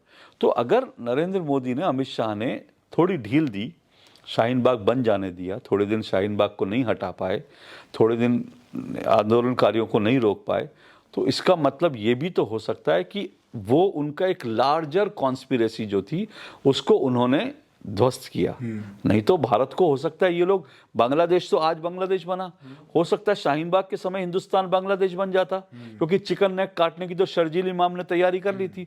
हो सकता है किसान आंदोलन के दौरान भारत बांग्लादेश बन जाता, क्योंकि उसने तो कह दिया टिकैत ने कि भैया हम तो उसी दिन तैयारी कर ली थी, संसद पे कूच कर देते। आप सोचिए अगर संसद पे कूच कर जाते ट्रक के वो जो ट्रैक्टर आए थे, तो हर चीज का मुझे लगता है हमको थोड़ा सा बैलेंस तरीके से सोचना चाहिए। के हिसाब से बहुत सोचा समझा डिसीजन था उन पर कोई कार्रवाई न करने का? मुझे लगता है कि नहीं, सोचा समझा नहीं, मैं नहीं कहता कि बहुत सोच के, हो सकता है कुछ गलतियां हुई हो सकता है जैसे इस बार इन्होंने करा कि इस बार इन्होंने शंभू बॉर्डर पर रोक दिया, आने नहीं दे रहे, वो सब चीज़ें इस बार हो सकता है पहले भी था। लेकिन ये भी हो सकता है ना भाई, आप इतना बड़ा देश चला रहे हो और आपके इतनी एडवर्स सिचुएशन है, इतनी एडवर्स लोग हैं, इतने पावरफुल लोग आपके एडवर्स हैं, तो उन सब के बीच बैलेंस करने में कई बार गलतियां हो सकती हैं। मैं नहीं कह रहा कि उन्होंने बड़ी गलती नहीं, हो सकता कोई गलती करी हो, लेकिन मोटे तौर पर उनकी इंटेंशन देखनी चाहिए। उनकी इंटेंशन तो भारत को नुकसान पहुंचाने की नहीं है, वो उसके लिए थोड़ा बहुत हमको जो हुआ वो देखना चाहिए। तो इसलिए मैं मानता हूं कि ये सब चीज़ें जो हैं, जो लोग भी उनको थोड़ा सा समझना चाहिए। फिर क्या रहा हूँ मैं, कंगना रनौत के साथ 100% खड़ा हूँ, लेकिन अगर हरियाणा में बीजेपी की सरकार चली जाएगी एक बयान से, तो क्या वो बयान उस समय आना चाहिए था? शायद, मतलब कंगना रनौत नहीं कहे, बाकी लोग, अशोक श्रीवास्तव कहे, मृत्युंजय कहे, मयूर कहे, हम लोग कह रहे हैं, कहते हैं, लेकिन कंगना रनौत को, क्योंकि वो सांसद हो गई हैं, पार्टी से जुड़ गई हैं, तो ये चीजें थोड़ा सा देखनी चाहिए। और शायद उनके बयान से हो सकता था कि फार्मर प्रोटेस्ट को फिर एक बूस्ट मिल जाता। एग्जैक्टली, बूस्ट मिल सकता है। आप बूस्ट थोड़ा सा देखिए ना, उछलने लगे थे ये लोग, उछलने लगे थे। अब कांग्रेस भी उछलने लगी थी, इस्तीफा मांगने लगी, ये वो करके फ्रंट पेज पे स्पेस। हाँ, तो फिर ये चीजें हैं। तो इसलिए मुझे लगता है कि अभी क्या होता है कि जो माहौल है उसमें सच भी जो है ना, मौके पर बोलना चाहिए, सच को देख करके, और आप कहाँ पर हैं, कौन है, वो चीजें आपको थोड़ा सा सोचनी चाहिए। लेकिन जो ये नैरेटिव जो बिल्डअप इन्होंने किया, जिस तरीके से, अभी कंगना रनौत ने, अब जैसे आपने भी बोला कि आपके पहचान के थे, उन्होंने कहा कि कुछ भी बोल देती है, तो ये नैरेटिव बहुत फास्ट स्प्रेड हुआ। जैसे कंगना रनौत का स्टेटमेंट आया, वो एक क्लिप कट करके जो बता देते हैं, तो उन्होंने जैसे स्प्रेड किया वैसे सब लोगों का फटाफट आने लगे, जिससे कि जो उनको स्टेटमेंट सोचने का भी मौका नहीं मिला कि सही है या गलत है, तो उनका एक परसेप्शन जो है बिल्डअप होना शुरू हो गया। वैसे ही सेम अभी हाल ही में हुआ, यूपी गवर्नमेंट जो है, उन्होंने जो इन्फ्लुएंसर्स के लिए अभी एक कानून लाया कि 8 लाख रुपए उनको दिया जाएगा। वैसे ही ध्रुव राठी का एक ट्वीट आ जाता है कि ये जो है एकदम ब्राइबरी की जा रही है इन्फ्लुएंसर्स के साथ, उनको शेम किया जाना चाहिए। तो ये इतना फास्ट तरीके से बिल्डअप होता है कि जहां सच है, क्योंकि कुछ साल पहले, मतलब एक ही साल पहले अगर देखा जाए तो राजस्थान गवर्नमेंट बोलो, पंजाब गवर्नमेंट बोलो, इवन इसी के साथ जो अभी इन्होंने लाया यूपी ने, कर्नाटका गवर्नमेंट जो उन्होंने भी लेकर, आप सोचो ना, जो लोग जॉर्ज सोरस और ये पता नहीं किस किस का पैसा लेते हैं, वो दूसरों को ब्राइब बता रहे हैं, मतलब गजब है ये भी। हाँ, मतलब, और जॉर्ज सोरस तो मैंने कह दिया, मालूम नहीं कांग्रेस ने तो अपॉइंट किया था इस बार। आप देखिए पुण्य प्रसून वाजपेयी के, अब आप एक चीज़ उठा के देखिए, बड़ी इंटरेस्टिंग बात है। अब मुझे समझ में नहीं आता है कैसे लोग हैं, पुण्य प्रसून वाजपेयी आएंगे, हाथ हिलाएंगे, अब सरकार गई, वो 2014 के बाद से उनकी हर तीसरी वीडियो, इस बार मोदी का साफ, इस बार मोदी, अब मोदी की चुनौती बढ़ गई, अब मोदी, अरे आप 2000 तो क्या फ्री में बना रहे होंगे? मुझे तो नहीं लगता। अगर आप, मतलब आप, मैं एक और ये क्रांतिकारी अभिसार शर्मा जो है, वो अपने वीडियोस में आते हैं और सीधा शुरू कर देते हैं, इनको शर्म नहीं है, इनको शर्म, जैसे राहुल गांधी का ट्वीट बताते हैं, और राहुल गांधी ने देखो क्या। तो क्या ये सब क्या पैसे लेके नहीं कर रहे, क्या फ्री में कर रहे हैं क्या? तो और हालांकि इनमें से कुछ लोग फ्री भी कर रहे होंगे, मैं इसलिए कह रहा हूं, क्यों फ्री कर रहे होंगे? क्योंकि इस देश में, भारत में, मोदी को गाली देना अपने आप में एक बिजनेस है, धंधा है। मोदी को गाली दो, उसका आपको पे मिलता है। अगर आपको पॉलिटिकल पार्टी नहीं देगी तो आपको एक इकोसिस्टम देगा। अब इनका इकोसिस्टम क्या है कि आप, अभी हम लोग बात कर रहे हैं, हमारे वीडियो पे कितने आएंगे नहीं आएंगे, लेकिन अभी मैं मोदी को गालियां देनी शुरू कर दूं, आप 100% आपकी शुरुआत 10 लाख से होगी वीडियो की, क्योंकि वो पूरा इकोसिस्टम है जो नरेंद्र मोदी को डेमोक्रेटिक तरीके से नहीं हरा पा रहा है। तो उसका क्या है, उसका लगता है कि जो मोदी को गाली दे उसके खड़े हो जाओ, उसके पीछे खड़े हो जाओ। मैंने ऐसे बहुत से लोग देखे जिनको कोई तमीज़ नहीं है, जिनको कुछ नहीं आता है, कुछ नहीं, लेकिन रवीश कुमार को फॉलो करते हैं। उनको एक सच, उनको सच झूठ से कोई मतलब नहीं। मैं फिर बता रहा हूँ ना, कल जब मैं बैठा था, जिसका मैं बात कर रहा था, एक पूर्व सांसद के साथ मैं बैठा था, बीजेपी के थे? हाँ नहीं, बीजेपी के नहीं थे, दूसरी पार्टी के, यूपी के एक पूर्व सांसद के साथ बैठा था। तो उन्होंने कहने लगे, उन्होंने कहा ये कंगना पे होगी बहस, कंगना पे। मैंने उनको कहा ये खबर दिखा दूं, तो उन्होंने बोला जी सारा मीडिया झूठ बोलता है। तो मैंने कहा, बोले मैं तो जी टीवी देखता ही नहीं, आजकल मीडिया झूठ। मैंने कहा जी मैं बीबीसी की खबर दिखा रहा हूँ, ठीक है? तो अच्छा बीबीसी की खबर है? मैंने कहा बीबीसी की खबर है, मैं आपको आज तक की या डीडी न्यूज़ की खबर नहीं दिखा रहा हूँ। तो बोले हम तो टीवी देखते नहीं, सारा मीडिया झूठा है। अच्छा। अब आप सोचो, ये रवीश कुमार ने क्या, रवीश कुमार ने कि टीवी मत देखो, ठीक है, एक बार कहा था मुझे देखो, ठीक है ना, और काली करके बैठ जाते थे स्क्रीन जब वो तो ये गोदी मीडिया है, ये सब इन्होंने इस तरह की तो इस तरह की। अब उस आदमी को, वो जो पूर्व सांसद रहा है, उसको इतना नहीं पता कि रेप हुआ है भाई साहब, बलात्कार वहां हुआ है, सामूहिक बलात्कार हुआ है, उस लड़की की मौत हो गई है। उसका बेचारा पिता जो है, रोते बिलखते पुलिस में कंप्लेंट लिखा है। उसके बाद ये भी कुछ मीडिया रिपोर्ट्स कहती हैं कि उसके ऊपर दबाव था, बेचारा चुपचाप चला गया बंगाल। उसने अपने केस को परस्यू भी नहीं करा, क्योंकि डर के मारे उसको लगा कि इन लोगों से कैसे। अब आप इसको, मतलब आप इसको मानने को तैयार नहीं है, सांसद मानने को तैयार, आप ये मानने को तैयार नहीं है आप, लेकिन ये मान लेंगे कि भारत में जो मिस इंडिया है उनमें कोई अल्पसंख्यक नहीं है। अरे भाई साहब, अकल के अंधो, भारत की पहली मिस इंडिया एक मुस्लिम थी, और 24 मिस इंडिया भारत की मुस्लिम हो चुके। मुस्लिम यानी अल्पसंख्यक हैं, मुस्लिम, ईसाई, सिख, 24 से ज्यादा, आदिवासी हैं, उसमें दलित हैं, उसमें ओबीसी हैं, लेकिन आपको कुछ नहीं दिखता। वहां राहुल गांधी ने कह दिया, ओ क्या क्या तालियां। जब राहुल गांधी का हुआ, आप देखिए, जब राहुल गांधी कह रहे थे, पब्लिक क्या खुश हो रही थी। अरे भाई पढ़ तो लेते, कुछ पढ़ तो लेते, कुछ देख तो लेते राहुल गांधी। और इनकी ताकत क्या है? इनकी ताकत है इनकी बेशर्मी और इनकी गेंडे जैसी खाल। आप और मैं अगर एक फेक ट्वीट कर दें, हम 4 दिन बाद हम फेक पकड़ा जाएगा। तो इतनी, मैंने एक बार एक ट्वीट कर दिया था, उसको जुबेर ने फैक्ट चेक करा। वो ट्वीट भी क्या था, मैंने उसमें लिखा कि एनडीटीवी की वैन जलाई गई जब सीए को लेकर प्रोटेस्ट हो रहे थे लखनऊ में। वो एनडीटीवी की नहीं, बीबीसी की थी। वैन जली थी, मीडिया पर हमला हुआ था, लेकिन मेरा फैक्ट चेक किया गया कि भाई फेक न्यूज। अब उसको लेकर मुझे इतनी शर्मिंदगी हुई, जबकि खबर वो सच्ची थी, लेकिन एक उसमें फैक्ट मुझे बड़ी शर्मिंदगी हुई। लेकिन ये लोग ऐसे बेशर्म लोग हैं, एक झूठ, दूसरा झूठ, तीसरा झूठ, चौथा झूठ। अब आप देखिए, भारत में एक यूट्यूबर, एक 2-3 हैं, और उनके कुछ फैक्ट, एक महिला यूट्यूबर है, और उनके कुछ कार्टून टाइप है। कार्टून टाइप कहूँगा तो सब लोग समझ जाएंगे कौन है, इससे ज़्यादा कहने की ज़रूरत नहीं, फुटेज मिलेगी, क्योंकि उनका एक चीज़ पे मैंने लिख दिया था कि ये कार्टून टाइप महिला कौन है। तो उनको इस बात पे गुस्सा आ गया था कि मैं उनको पहचानता नहीं। अरे भाई मुझे सचमुच नहीं पता भाई, मैंने आपका यूट्यूब चैनल नहीं देखा, आप बहुत बड़ी पत्रकार होंगी, मैंने नहीं देखा, मेरी अज्ञानता है। तो उनको इस बात पे गुस्सा आ गया, मैंने लिख दिया कि कार्टून ये महिला कौन है, तो उनको लगा इतनी बड़ी पत्रकार को नहीं है।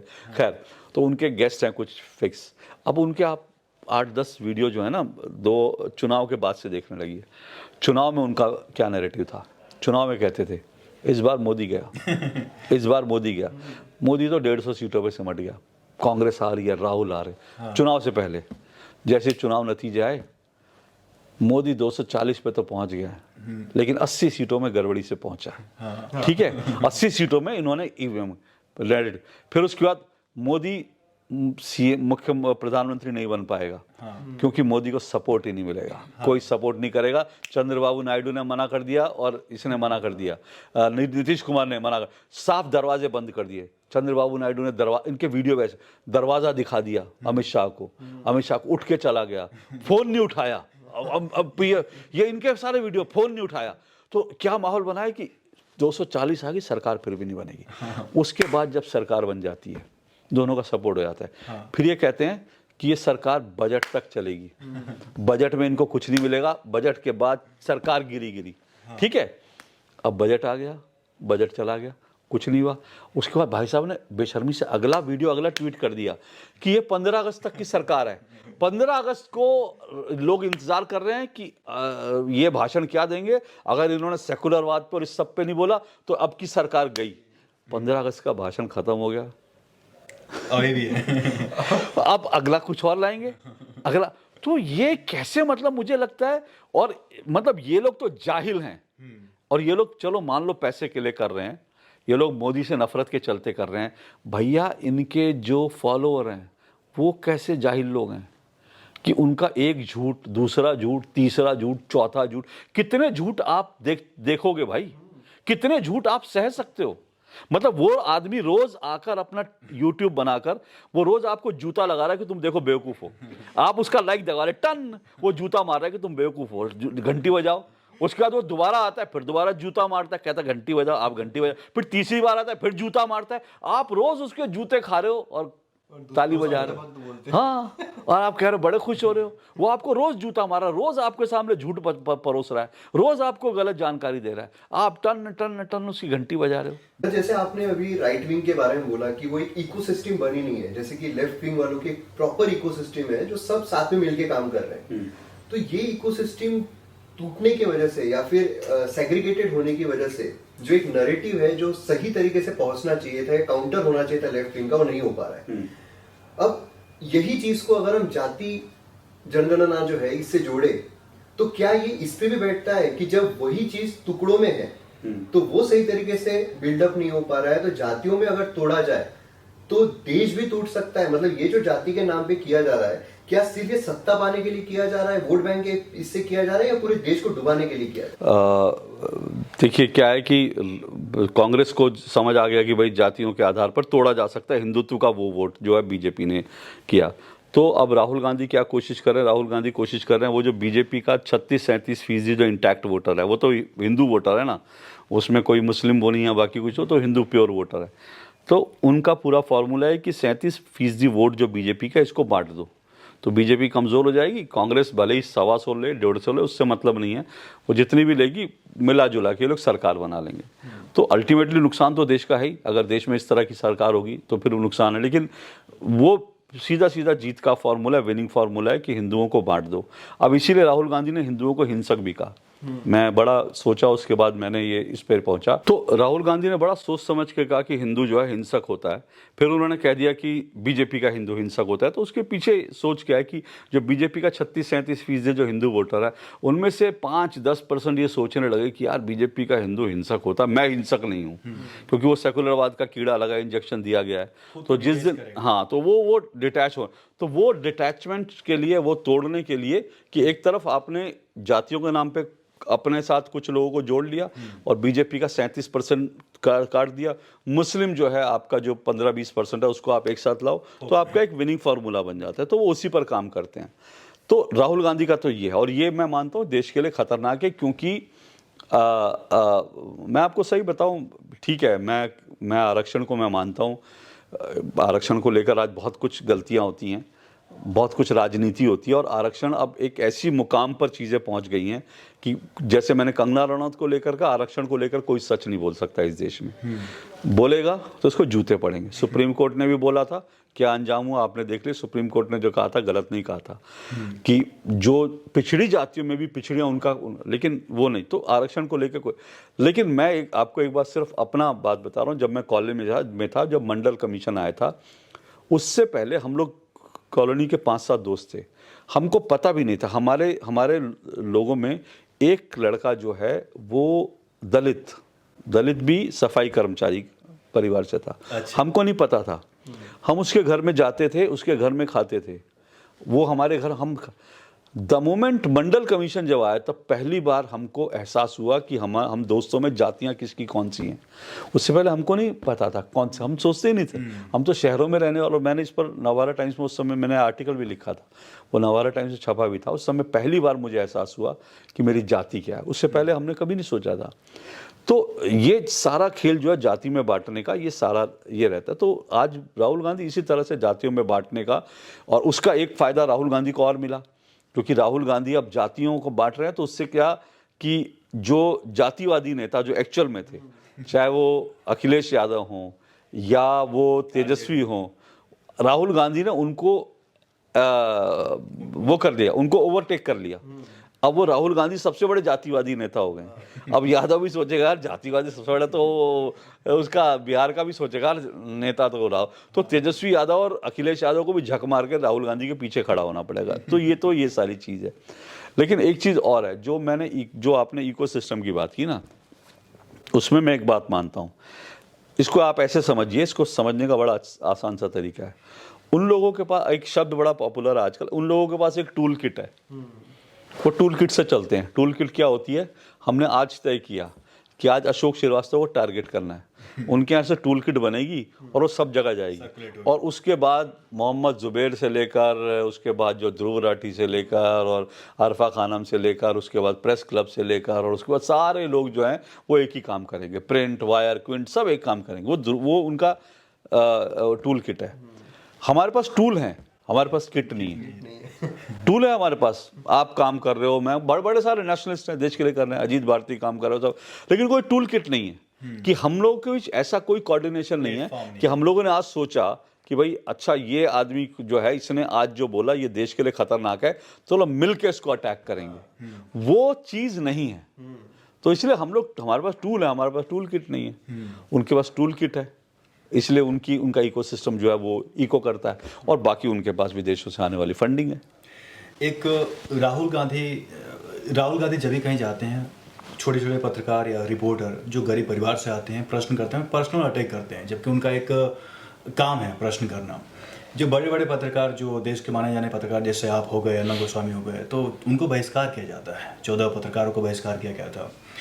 क्या आपको लगता है कि चूँकि अभी राहुल गांधी या Congress party out of power है, जब वो पावर में आएंगे तो आपकी जॉब पे कोई संकट नहीं आएगी? मेरी ये जो जॉब है, हाँ, जहाँ डीडी न्यूज़ पे, क्योंकि वो तो कहते हैं कि हम फ्रीडम ऑफ स्पीच देते हैं, लेकिन हम देखते हैं कि वो एक्चुअली नहीं देते हैं। अभी जब 4 जून को नतीजे आए, तो नतीजे आने के साथ ही मुझे लोगों ने बधाई दी। बीजेपी की आने की बधाई नहीं दी, मुझे कहा आपकी नौकरी बच गई इस बात की बधाई। जब नरेंद्र मोदी ने शपथ ली तो मुझे कहा कि आपकी नौकरी बच गई इस बात की बधाई। बधाई देने वाले कौन थे? मेरे दोस्त लोग, सारे लोग जो हैं उन्होंने बधाई दी कि भाई, क्योंकि देखिए हम लोग तो टारगेट पे हैं, ठीक है ना। मेरे को लेकर तो कांग्रेस की एक महिला प्रवक्ता ने ट्वीट करा था कि जिस दिन हम लोग सत्ता में, और आज नहीं 2020-21 में ट्वीट किया था कि जिस दिन हम सत्ता में आएंगे उस दिन सबसे पहले इस संघी पत्रकार को निकालेंगे, ठीक है ना। तो ये उनका ट्वीट है, रिटर्न में है। तो हम तो हमेशा से टारगेट पे हैं, और इसलिए जो है नौकरी की चिंता उस हिसाब से नहीं करनी चाहिए। क्योंकि देखिए क्या है कि अगर मैं ये सोचूं कि कांग्रेस आएगी, अच्छा मैं ये भी आपको बताऊं, जब चुनाव चल रहे थे, चुनाव से पहले की बात है, जब आप समझ लीजिए 2023 की बात है, कांग्रेस की एक महिला प्रवक्ता ने मुझे मैसेज भेजा पर्सनली।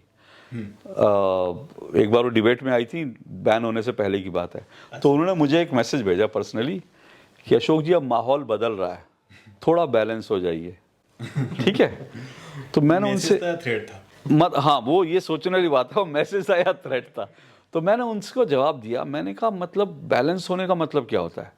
अब मैं ये पूछ रहा हूँ, अगर मैं ये कह रहा हूँ कि राहुल गांधी अगर कह रहे हैं कि भारत में कोई मिस इंडिया जो है दलित ओबीसी अल्पसंख्यक नहीं बनी, अगर राहुल गांधी ने बयान दिया तो मैं इसको झूठ कहूँगा तो मैं अनबैलेंस हो जाऊँगा। और मुझे बैलेंस करने के लिए ये कहना पड़ेगा कि राहुल गांधी ने बड़ा शानदार बयान दिया, या राहुल गांधी या अरविंद केजरीवाल अगर भारतीय सेना की सर्जिकल स्ट्राइक पर सवाल उठाते हैं तो मैं बैलेंस होने के लिए ये कहूँ कि हाँ यार सवाल तो बनता है ये।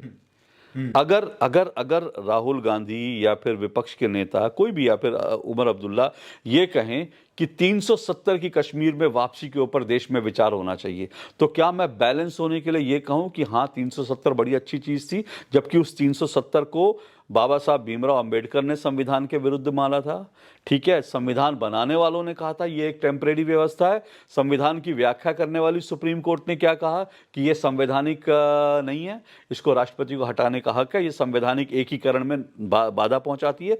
तो अब उसके बावजूद मैं क्या कहूं कि ये तो बैलेंस होना क्या होता है। तो मैंने उनसे कहा कि अब देखिए अब आखिरी वक्त क्या खाक मुसलमान होंगे? तो मैंने कहा ज़िंदगी भर तो मैंने सच के साथ पत्रकारिता की है, मैंने फैक्ट्स ही बोला है। मैंने कभी मैं अगर फैक्चुअली, मैं बार बार कहता हूँ सबको, अगर मेरी बात आपको कोई गलत लगती है, आपको लगता है कि मैंने ये क्यों कहा, आप मुझे फैक्चुअली रॉन्ग प्रूव करो। अगर मैं कह रहा हूँ कि राहुल गांधी आज चुनाव जीतने के लिए, हिंदुओं को तोड़ने के लिए जाति का खेल खेल रहे हैं, तो आप मुझे फैक्चुअली रॉन्ग साबित करो। क्योंकि राहुल गांधी के ही खुद के बयान पुराने निकल जाएंगे जिसमें वो कहता है कि जाति नहीं, इंदिरा गांधी के, राजीव गांधी के। तो जो पार्टी आज तक जाति जाति नहीं करती थी, अचानक अगर जाति जाति करे तो कुछ तो कारण होगा ना। जिस पार्टी ने आज तक जाति जनगणना की मांग नहीं की, वो अचानक से जाति जनगणना को सबसे बड़ा मुद्दा बना ले, तो मैं कहता हूं कि आप मुझे फैक्चुअली बताओ। अगर मैंने कुछ फैक्चुअली गलत बोला, मैंने जो किताब लिखी Modi versus Khan market gang, अब मैं सबसे कहता हूं, मैंने तो भाई जो चीज थी मैंने ऑन रिकॉर्ड लिखी है, आप मुझे गलत प्रूव तो करो।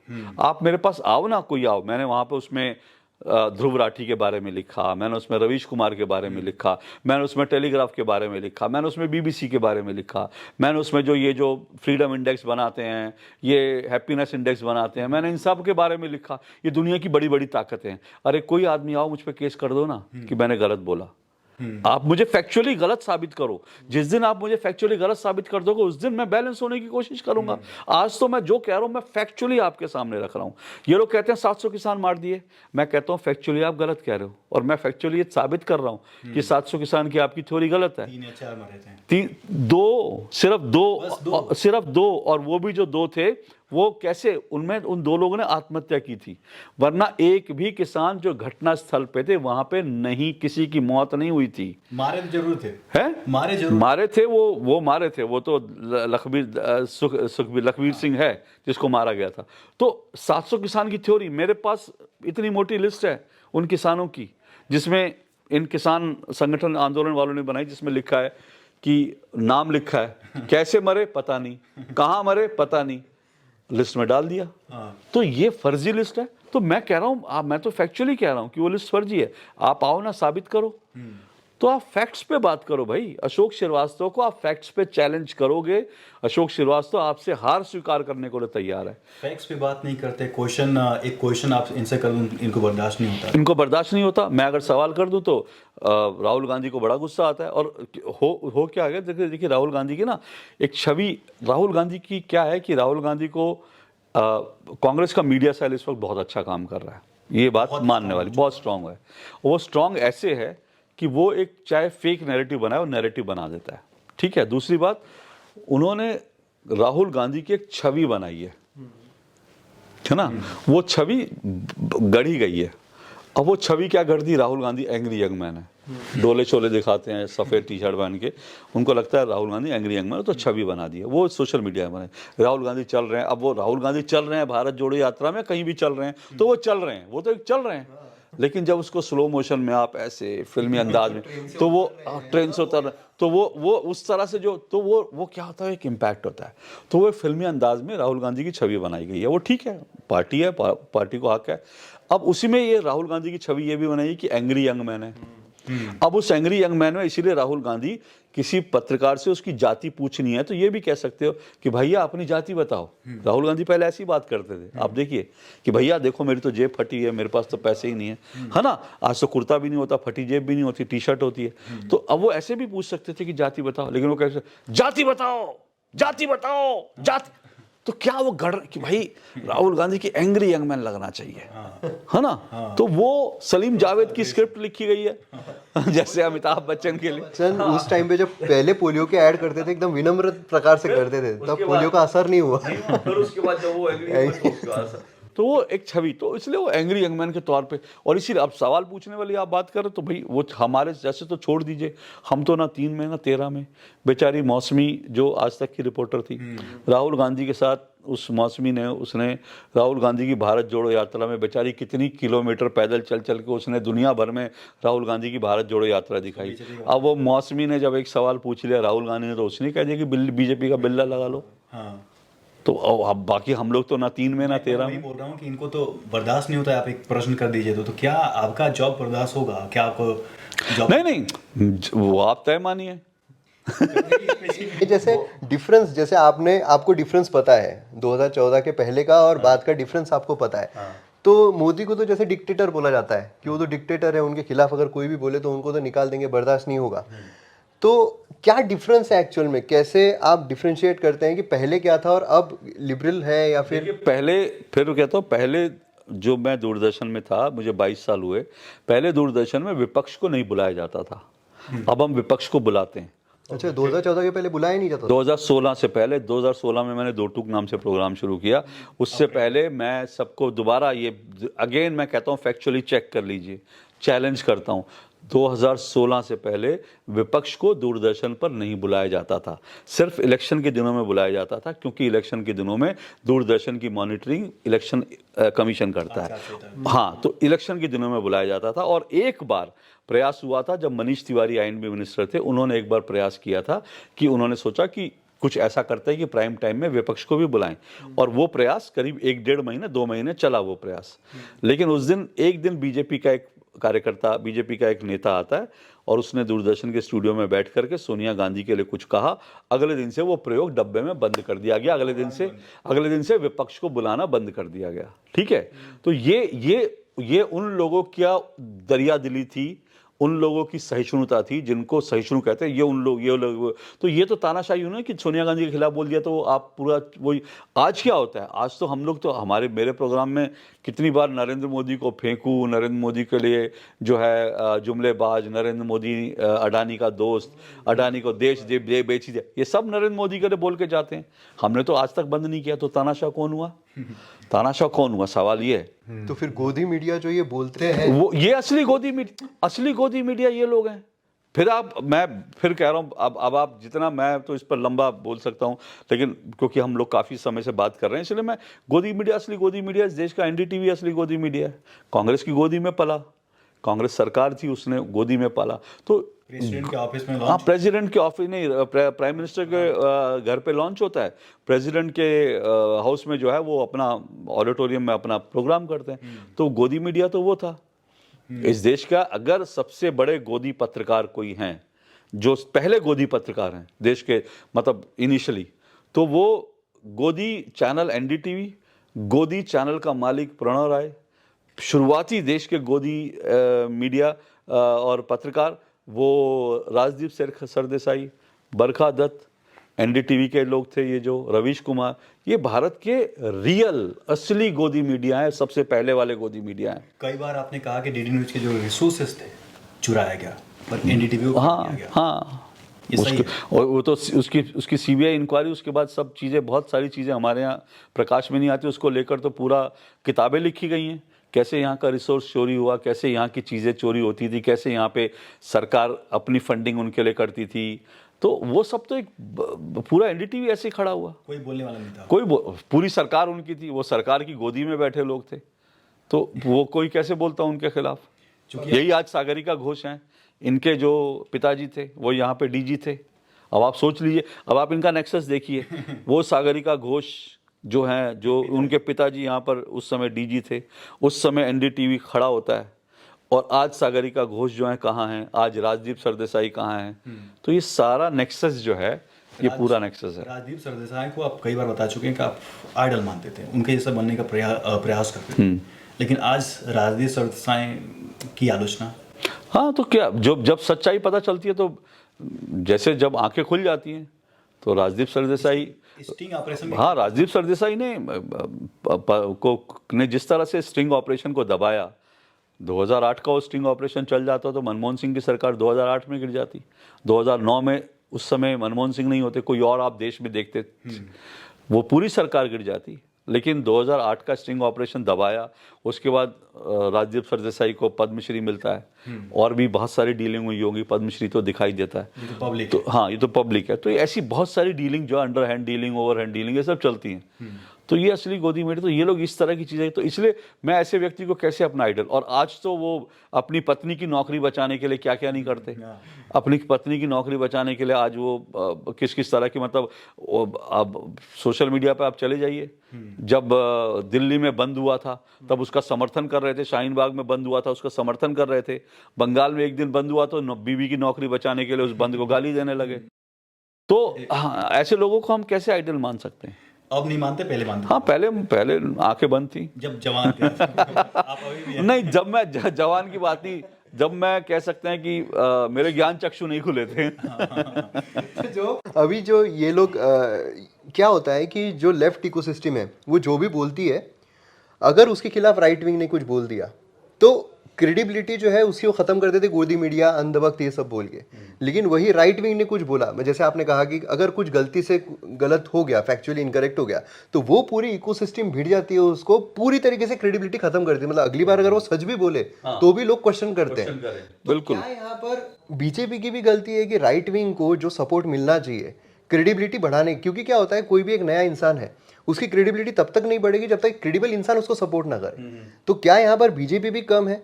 देखिए, बीजेपी किसको सपोर्ट करे नहीं करे वो एक अलग विषय है, लेकिन सबसे मोटी बात यह है, बीजेपी ने 10 साल में इकोसिस्टम बनाने की कोई कोशिश नहीं की, कोई कोशिश नहीं करी। ये बीजेपी की सबसे बड़ी कमजोरी है। आप ये जो 2024 का जो चुनाव है, ये आप इकोसिस्टम की वजह से आप जो हैं, जो 60 सीटों का नुकसान हुआ है, आप फेक नैरेटिव की वजह से हुआ है। 60 सीटों का नुकसान आपका इकोसिस्टम ना बनाने की वजह से और उनके इकोसिस्टम को काउंटर ना करने की वजह से हुआ है। 60 सीटों का नुकसान है। तो ये तो बीजेपी को सोचना है, बीजेपी क्या करती है। लेकिन परसेंटेज वाइज देखा जाए जो वोट शेयर है उसमें बस 1% का फर्क पड़ा है। वो ठीक है, लेकिन सब वो तो भारत की जो चुनाव प्रक्रिया उस हिसाब से वो वोट से, लेकिन ओवरऑल डैमेज तो आपका हो ही गया ना, डैमेज तो आपको ही गया। क्रोधित नहीं है बीजेपी से जितना दिख रहा है अपने 60 सीट। नहीं, देखिए, बीजेपी से, हाँ, मतलब 1% भारत की आबादी के हिसाब से बहुत होता है ना। तो इसलिए 1% भी आप अगर आपके 1% आप इतना अच्छा काम कर रहे हो, आपने 370 हटा दिया, राम मंदिर बना दिया, आपके 6% बढ़ने चाहिए थे, वहां आपका 1% कम हो गया। तो ये तकलीफ है ना कि मंदिर बनाने के बावजूद, 370 हटाने के बावजूद, भारत को सबसे बड़ी इकोनॉमी बनाने के बावजूद, भारत को कहाँ किस किस एरिया में नहीं बनाए, भारत में सड़कों का जाल बिछाने के बावजूद, सब कुछ करने के बावजूद, दुनिया में भारत का डंका बज रहा है, उसके बावजूद आपके 6% वोट बढ़ते नहीं, 1% कम हो जाता है। ये चिंता की बात। लोग कह रहे हैं कि हाईवे बनवाने की जरूरत ही नहीं भारत में, क्या जरूरत है? आपको पता ही होगा कौन। लेकिन मैं एक चीज़ पूछूंगा, क्योंकि आप बहुत वरिष्ठ पत्रकार हैं, हम बहुत सारे जो जूनियर जर्नलिस्ट हैं आपसे प्रेरणा लेते हैं। एक चीज़ मैं पूछूंगा कि काफ़ी समय से पत्रकारिता में, क्या आपको वाकई लगता है कि राहुल गांधी के पास गर्लफ्रेंड थी, उनके बच्चे भी हैं? देखिए, इस बारे में जो बांग्लादेश के पत्रकार खुलासा कर रहे हैं उसकी जांच तो होनी चाहिए, ठीक है। अब राहुल गांधी इतनी बार विदेश जाते हैं, कई बार वो एसपीजी को बिना बताए जाते हैं। तो और दूसरी बात, सबसे बड़ी बात यह है कि जो भी बांग्लादेश के पत्रकार सलाउद्दीन शोएब चौधरी जो खुलासा कर रहे हैं, आपके प्रोग्राम में भी है, हाँ, उसके ऊपर कांग्रेस ने कोई खंडन नहीं किया। एक और बड़ी इंटरेस्टिंग बात सलाउद्दीन चौधरी ने मुझे कहा, उन्होंने कहा कि फर्ज कीजिए, उन्होंने जो एक कहा था, उन्होंने कहा कि बीएनपी के जो नेता थे तारिक रहमान, जो बांग्लादेश खालिदा जिया के बेटे हैं, उनकी और राहुल गांधी की गुप्त मीटिंग हुई। तो उन्होंने मुझे कहा कि चलो, मैं मान लिया मैं बांग्लादेश का पत्रकार हूँ, राहुल गांधी या कांग्रेस मेरे ऊपर कुछ नहीं कर सकते, डिफेम नहीं कर, मेरे ऊपर केस नहीं कर सकते, वो उस पर खंडन भी नहीं कर रहे हैं। बोले कि मैं तो बांग्लादेश में बैठा हूँ, बीएनपी क्यों नहीं खंडन कर रही? उन्होंने कहा, और अब तो जो सरकार है वो बीएनपी के सपोर्ट से है, तो यहाँ पे सरकार मेरे खिलाफ क्यों नहीं कुछ कर रही? तो बोले अगर, क्योंकि उन्होंने कहा मेरी बात का जिस दिन खंडन करेंगे मैं सबूत रख दूंगा सामने। और उसने क्या कहा, सलाउद्दीन चौधरी ने, शोएब चौधरी ने, उन्होंने कहा हो सकता है मेरे को कल को कोई डिफेमेशन का केस डालें। उन्होंने कहा जिस दिन डालेंगे स्वागत है, उस दिन मैं कोर्ट से ये कहूंगा कि आप मेरा केस चलाइए, सब करिए, मेरी सिर्फ एक डिमांड है, मैं अपने सारे दस्तावेज जो रखूंगा कोर्ट में अपनी बात को साबित, वो आप पब्लिक डोमेन में डाल दीजिए। तो वो आदमी अगर इतना खुलकर कह रहा है, तो मुझे लगता है हम ऐसे भी नहीं कह सकते वो हवा में बात कर रहा है। और उस पत्रकार की एक क्रेडिबिलिटी भी रही है, उसने बहुत सारी ऐसी, तो मुझे लगता है ये सारे जांच का विषय है। हालांकि राहुल गांधी की शादी हुई है नहीं हुई, उसकी गर्लफ्रेंड थी, उसके बच्चे थे, इससे हम आम नागरिकों को क्या मतलब है? मोटी बात है, ठीक है, मैं आ रहा हूं, हमें आम नागरिकों से मतलब नहीं है। लेकिन अगर राहुल गांधी की इंग्लैंड में कोई कंपनी थी, अगर राहुल गांधी शादीशुदा हैं, तो भारत के चुनाव आयोग का उन्होंने गलत जानकारी दी, ये जो है क्राइम है। इस हिसाब से ये क्राइम है। बाकी उनकी शादी गर्लफ्रेंड, भैया वो जो करे वो उनकी निजी जिंदगी है। मुझे भारत में निजी जिंदगी में तो बच्चे भी हों, वो सब चीज़ें निजी, लेकिन ये है कि आपने अपने एफिडेविट में गलत जानकारी दी, ये खतरनाक चीज़ है। इस हिसाब से मुझे लगता है इन चीज़ों की जांच हो तो उसमें कोई हर्ज नहीं है, दूध का दूध पानी का पानी हो जाएगा। अप्रैल 2024 में 8 साल कंप्लीट हो गया दो टूर का। पॉपुलैरिटी भी हम देखते हैं कि आपका जो प्राइवेट चैनल्स हैं उससे कम्पीट कर रहा है। ये भी देखते हैं कि उनकी एडिटिंग अच्छी नहीं है, थंबनेल भी नहीं डाला रहे, लेकिन लोग देख रहे हैं, लोग आपको सुन रहे हैं। और टीआरपी शायद मेरे हिसाब से डीडी न्यूज़ के सबसे मोस्ट वास्ट शो है दो टू। आप मुझे ये बताइए, क्या थ्रेड्स आते हैं आपको या डिफेमेशन केस आए हैं? डेफेमेशन केस तो नहीं आते, क्योंकि डेफेमेशन, अगेन मैं अगर फैक्चुअल कुछ गलत कह रहा हूँ तो डेफेमेशन केस कर सकते हैं। मैं तो स्वागत करता हूँ भाई, अगर मैंने कोई गलत फैक्ट दिया तो आप डेफेमेशन केस डाल दीजिए। थ्रेट्स आते हैं, ज़रूर आते हैं। मैं एक व्यक्ति का नाम नहीं लूँगा, वो एक कट्टरपंथी मुस्लिम नेता हैं, मेरे प्रोग्राम में आते हैं, उनसे बहुत गर्मा गर्म बहस होती है। एक दिन उन्होंने मुझे खुद कहा, स्टूडियो में आए थे, बाहर निकल रहे थे, बोले अशोक भाई आपसे मेरी बहस होती रहती है, वो ठीक है, लेकिन मैं उस तरह का नहीं हूँ, लेकिन मैं आपको कह रहा हूँ आप थोड़ा सावधान रही करिए, क्योंकि मैं इन लोगों के बीच में रहता हूँ, मुझे मालूम है ये लोग किस तरह के लोग हैं। अच्छा। उसने मुझे कहा कि इसलिए आप अपना ख्याल रखिए, आप अपनी सुरक्षा का ख्याल रखा करिए, क्योंकि सिक्योरिटी है आपके पास? नहीं, मेरे पास कोई सिक्योरिटी नहीं है, मेरी सिक्योरिटी ऊपर वाला भगवान है। वो जिस दिन जब तक उसका, तो वो सब चीज़ें नहीं हैं, लेकिन मैं थोड़ा ज़रूर ख्याल रखता हूँ अपना निकलने का, आने का टाइम वाइम, ये सब चीज़ें मैं थोड़ा ध्यान रखता हूँ, वो सब चीज़ें।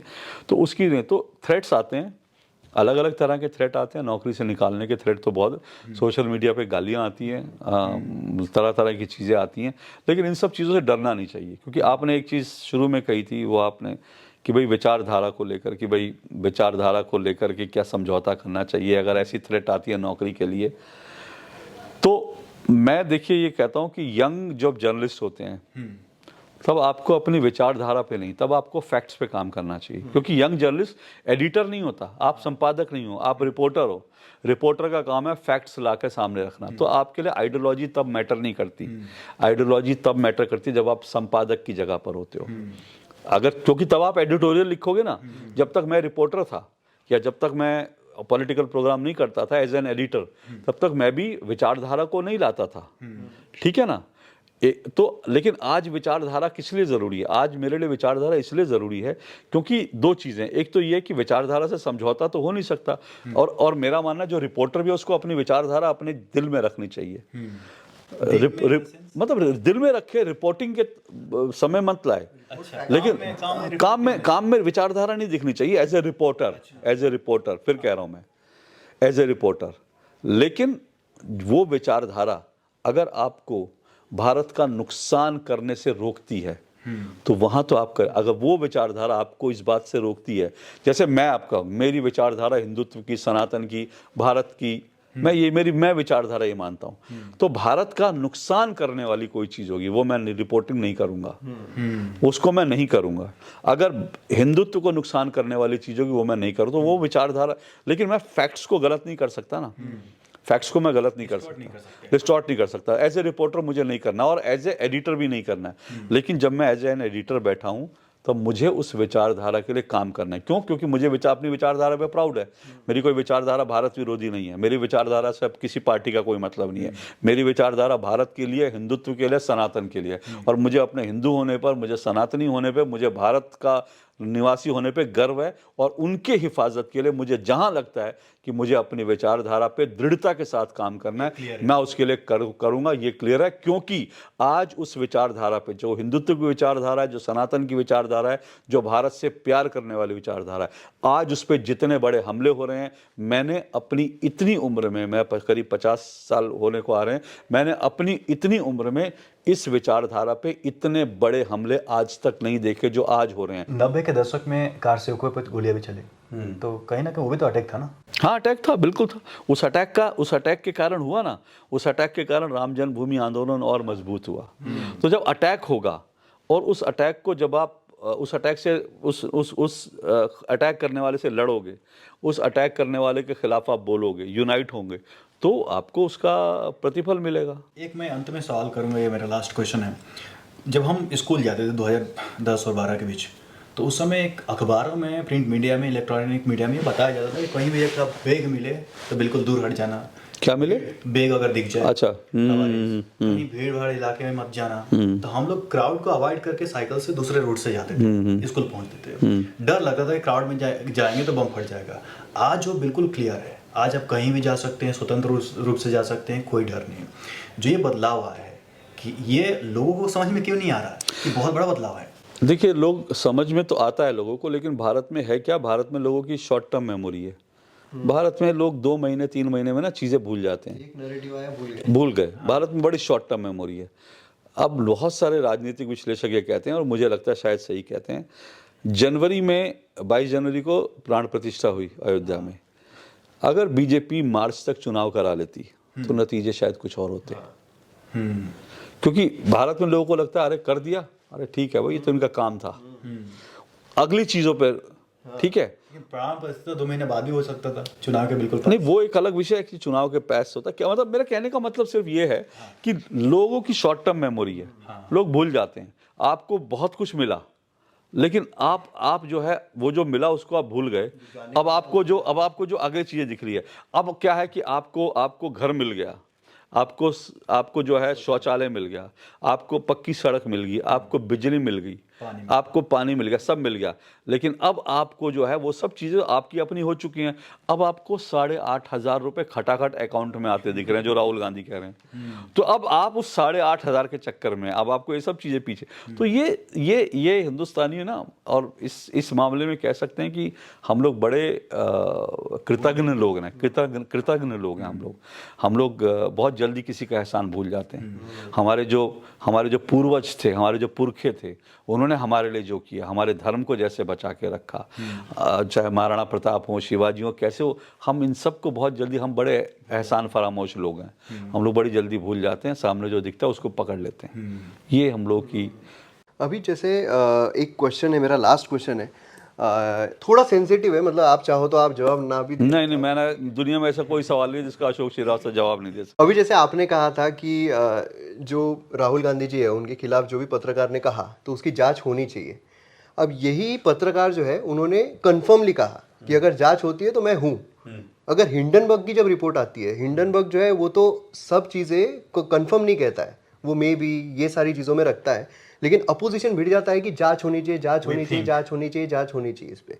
अब राहुल गांधी से रिलेटेड ये तो एक चीज़ है ही, लेकिन और एक चीज़ है, जैसे वो जाति के बारे में कहते रहते हैं, तो उनका अगर थोड़ा हम पीछे जाए, उनके पूर्वजों के बारे में जाने, तो जैसे जवाहरलाल नेहरू जी है, उनके पिताजी मोतीलाल नेहरू जी, उनके पिताजी जो है गंगाधर, उन्हें लास्ट कोतवाल कहा जाता है, जो फैक्चुअली गलत है। जो फैक्चुअली गलत है, क्योंकि जब हम फैक्ट में देखें तो लास्ट कोतवाल जो है वो सैयद मुबारक खान, कोई हिंदू कोतवाल नहीं हुआ, हिंदू कोतवाल नहीं था। अंग्रेज बनाते ही नहीं थे। तो इस पर जांच क्यों नहीं होती? क्योंकि ये तो हमारे एक्चुअल में रिकॉर्ड्स में है, इंडियन रिकॉर्ड। इस पर जांच का विषय नहीं है। आप जांच करा के क्या कर लोगे आज की तारीख में?